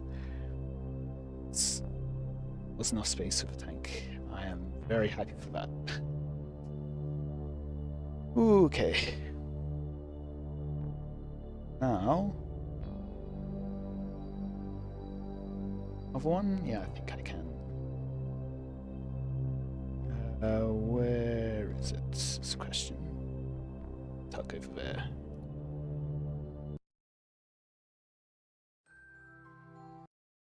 If you have any velocity left over, then you actually have to deal with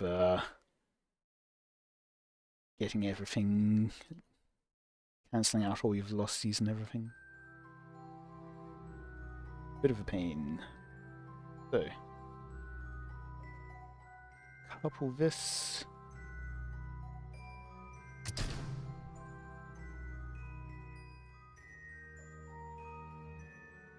Oh.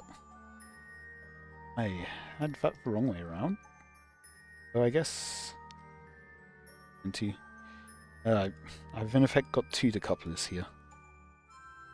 The engine plate also works as a decoupler, but I was using it for the being able to use the triple engine. Now we are ahead of the station in its orbit, so once again, right. Oop. Okay. Actually, bring that periapsis up. 80 kilometers. Let's find Eve Station. Here we go. Target.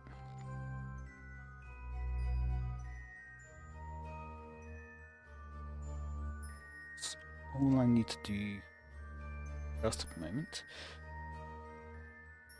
This is going to be a harder one to adjust. Timing. Because yeah, I don't have a cow controller, but if you change the thrust limiter, it doesn't change it for the other engines.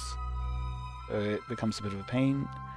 I have done in the past a cow controller, which is then linked to all the thrusts. That's still also a bit of a pain. You could also bind it to like an RCS control, but yeah, it has its own annoyances as well. 2-second long burn. Guess I will be looking. But then, okay, that gets our periapsis up to above 80 kilometers. Now, see, I think I can just. That is. So instead, either at periapsis, a bit more orbital height, and then add in another maneuver, push it some. Not.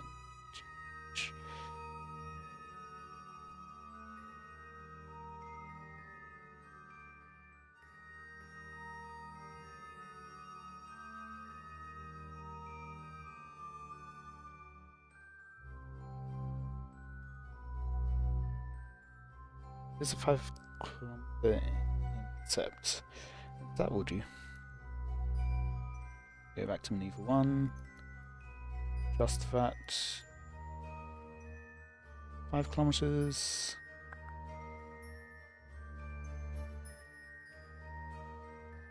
Something. A bit of radial.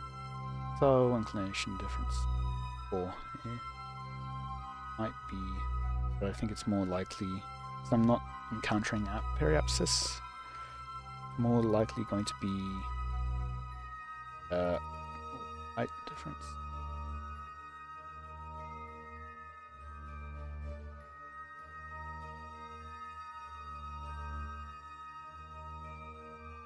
That's decreasing separation now, but then it's back up.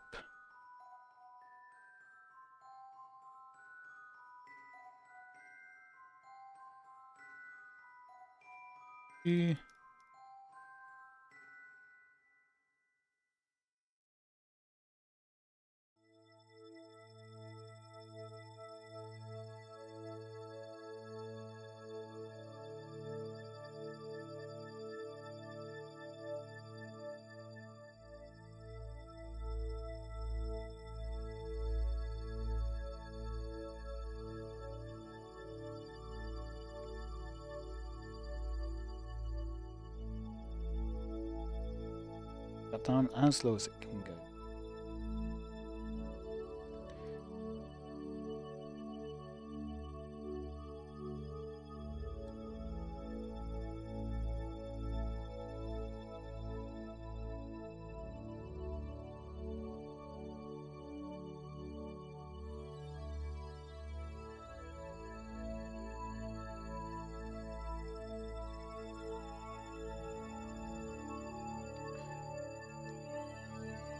That will do.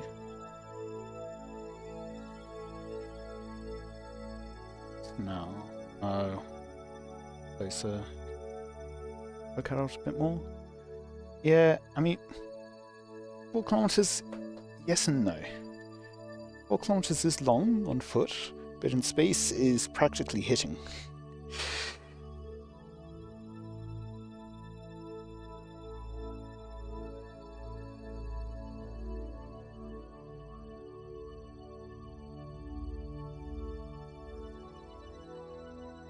Quick save.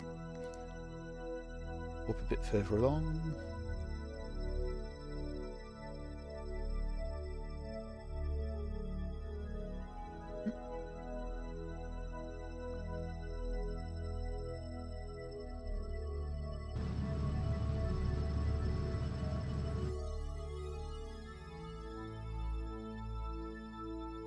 Noticing that intercept's actually close, so I think might adjust for that. We'll need slightly more.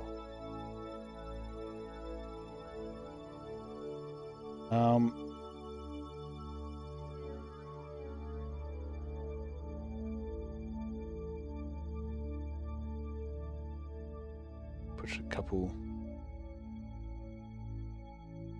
Jump.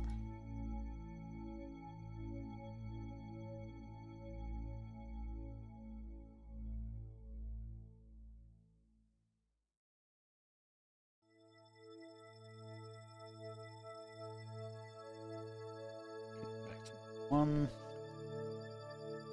There we go. That is very close. Okay. I'm happy with that. And yeah, you can see this one's happening near the ascending node, which is how it's able to get so close. I can disable the icons. Disable probes while we're on this one. Shouldn't matter.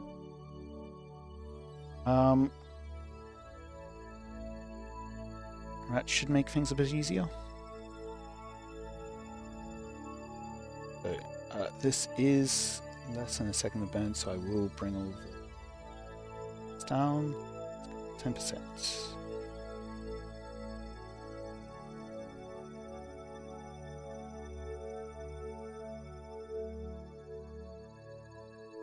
Second long burn.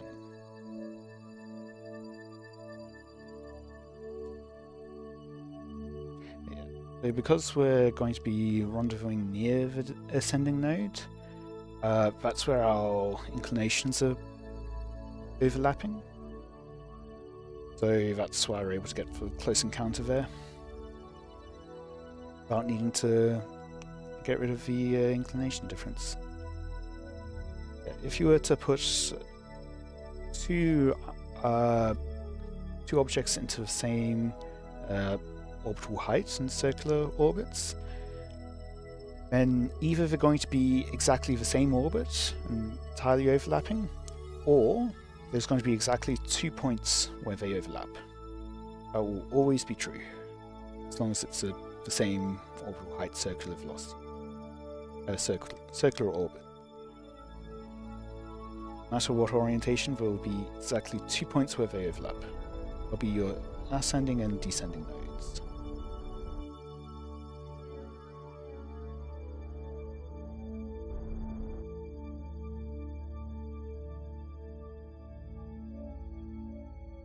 Okay, well, put in the bids.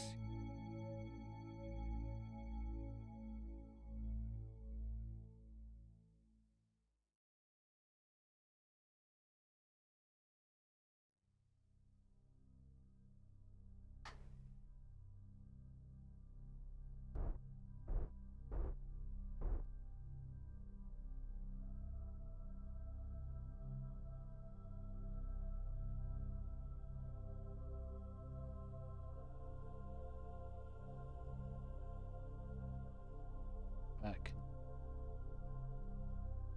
Time up to it.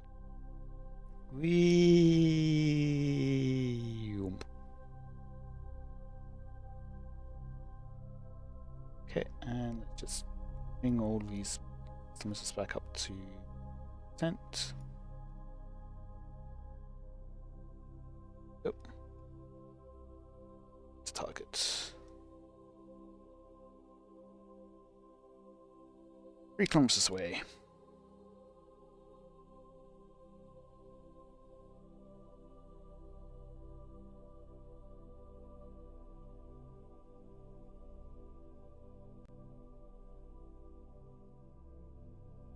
How close is our approach? 67 meters. Okay. Yep, that's close enough. Let's just quick save and time warp a bit.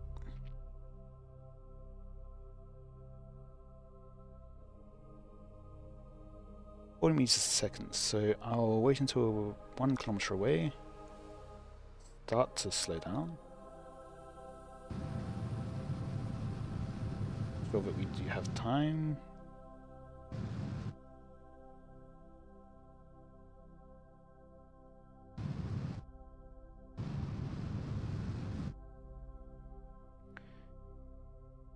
Continue to coast a bit closer.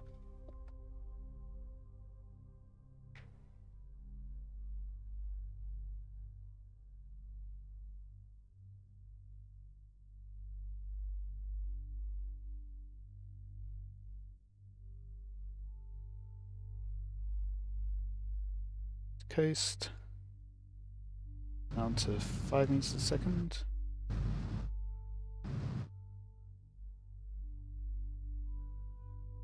Just a bit longer.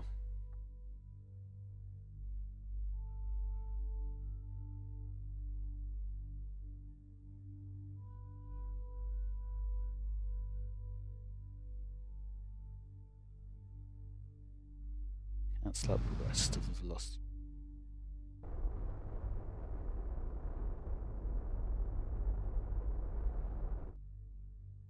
Again, 0 meters a second. Docking port. Set that as target. Target. Now, over. I'm going to control from here. As target. Rather than immediately pressing target, I am going to try manually start it off so I don't accidentally just smash it with it.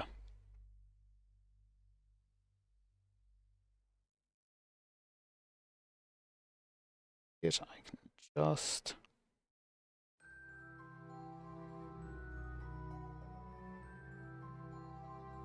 do a bit of a slightly cheaty, but not really, time warp to lock in locations.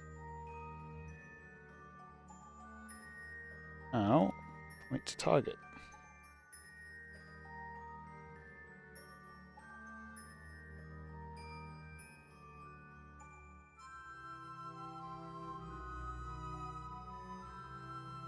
Settle for a moment.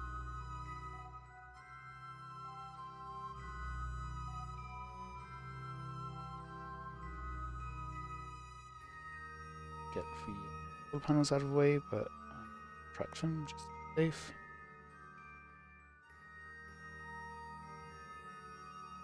Second, I'm also going to just turn off the rolling on these RCS because I do have reaction wheels.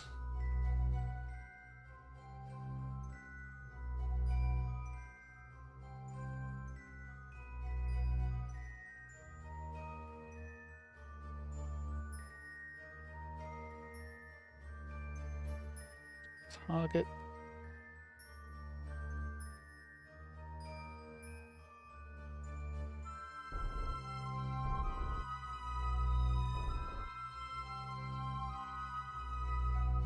You have a slight velocity here. Because of that, I'm not able to just go directly point at target, but I also can't point away from target to move. So, the RCS will come in.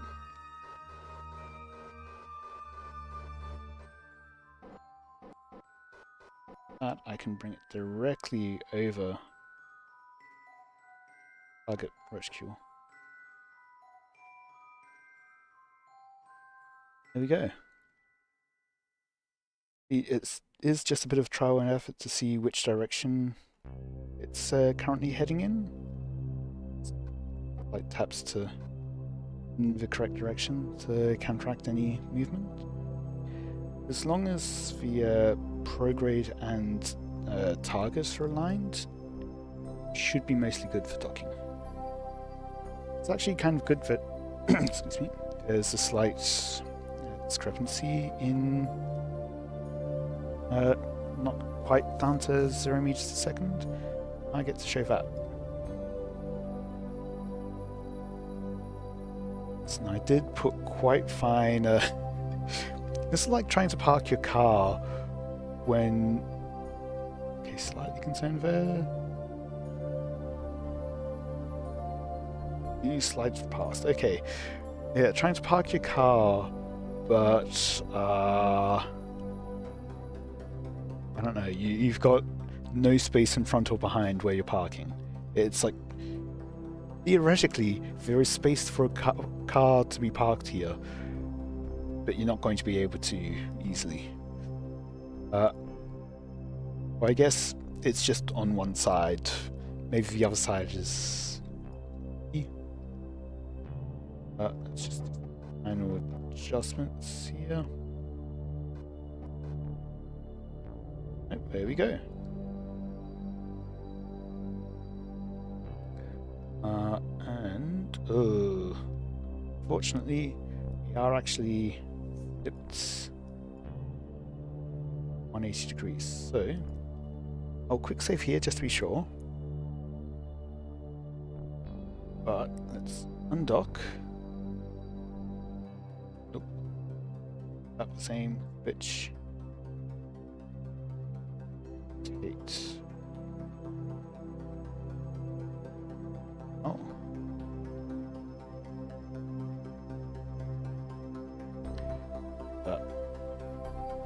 RCS. Again. Target and I guess target. There we go. Now I can camera and adjust the alignments.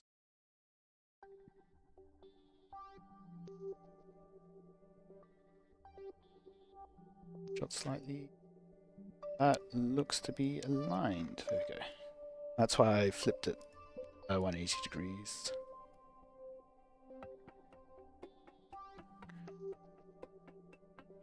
Now, I am going to need to bring the engineer across to actually put struts on. That will be next time.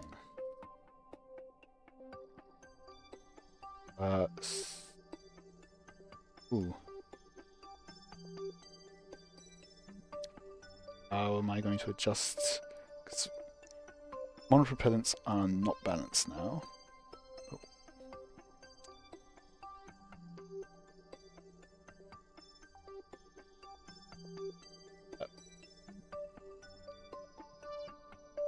So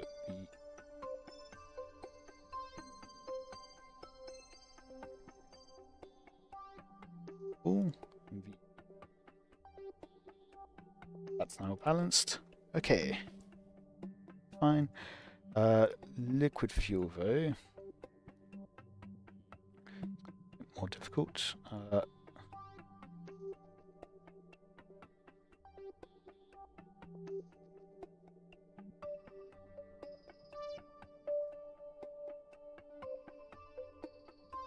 Yep. Fully refueled. I don't really want to burn this because these are not well attached. This is going to have to come later. Okay. Oof.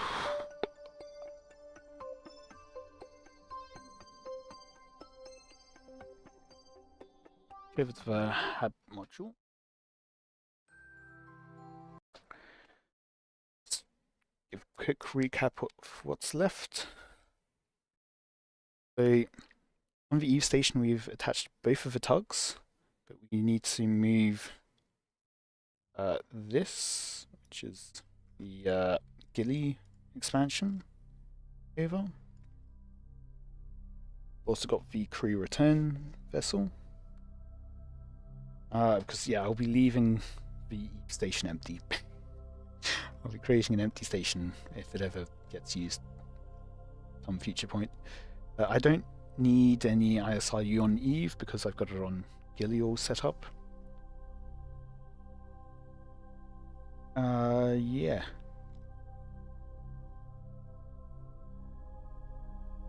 So I will need one more transfer unit. Will be used for orbits around or moving the station to Gilly. We'll also need a separate one for positioning Gilly correctly so that both docking ports are connected.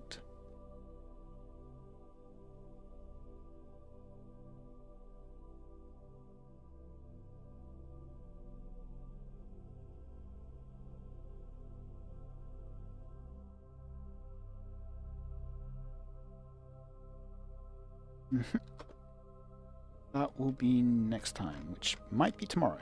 It might not be. I will see. Till then, I hope you've enjoyed. Yeah, you can catch my VODs on YouTube. If you're wanting recommendations for learning, there's Matt Lawn. I will put that in chat actually. For YouTube on Scott Manley is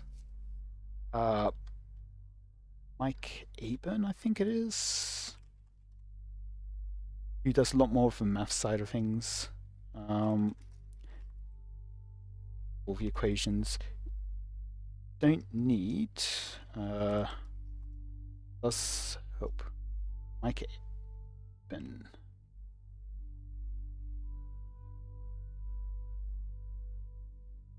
And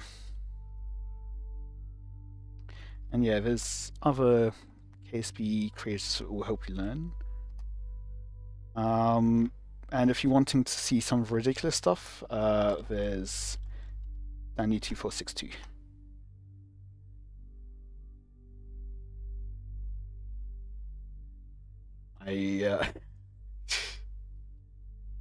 Danny tends to break the game. It's enjoyable. Yes.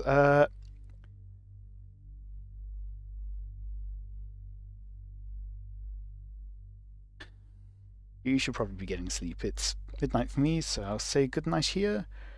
Thanks for being on here. Until next time. See ya.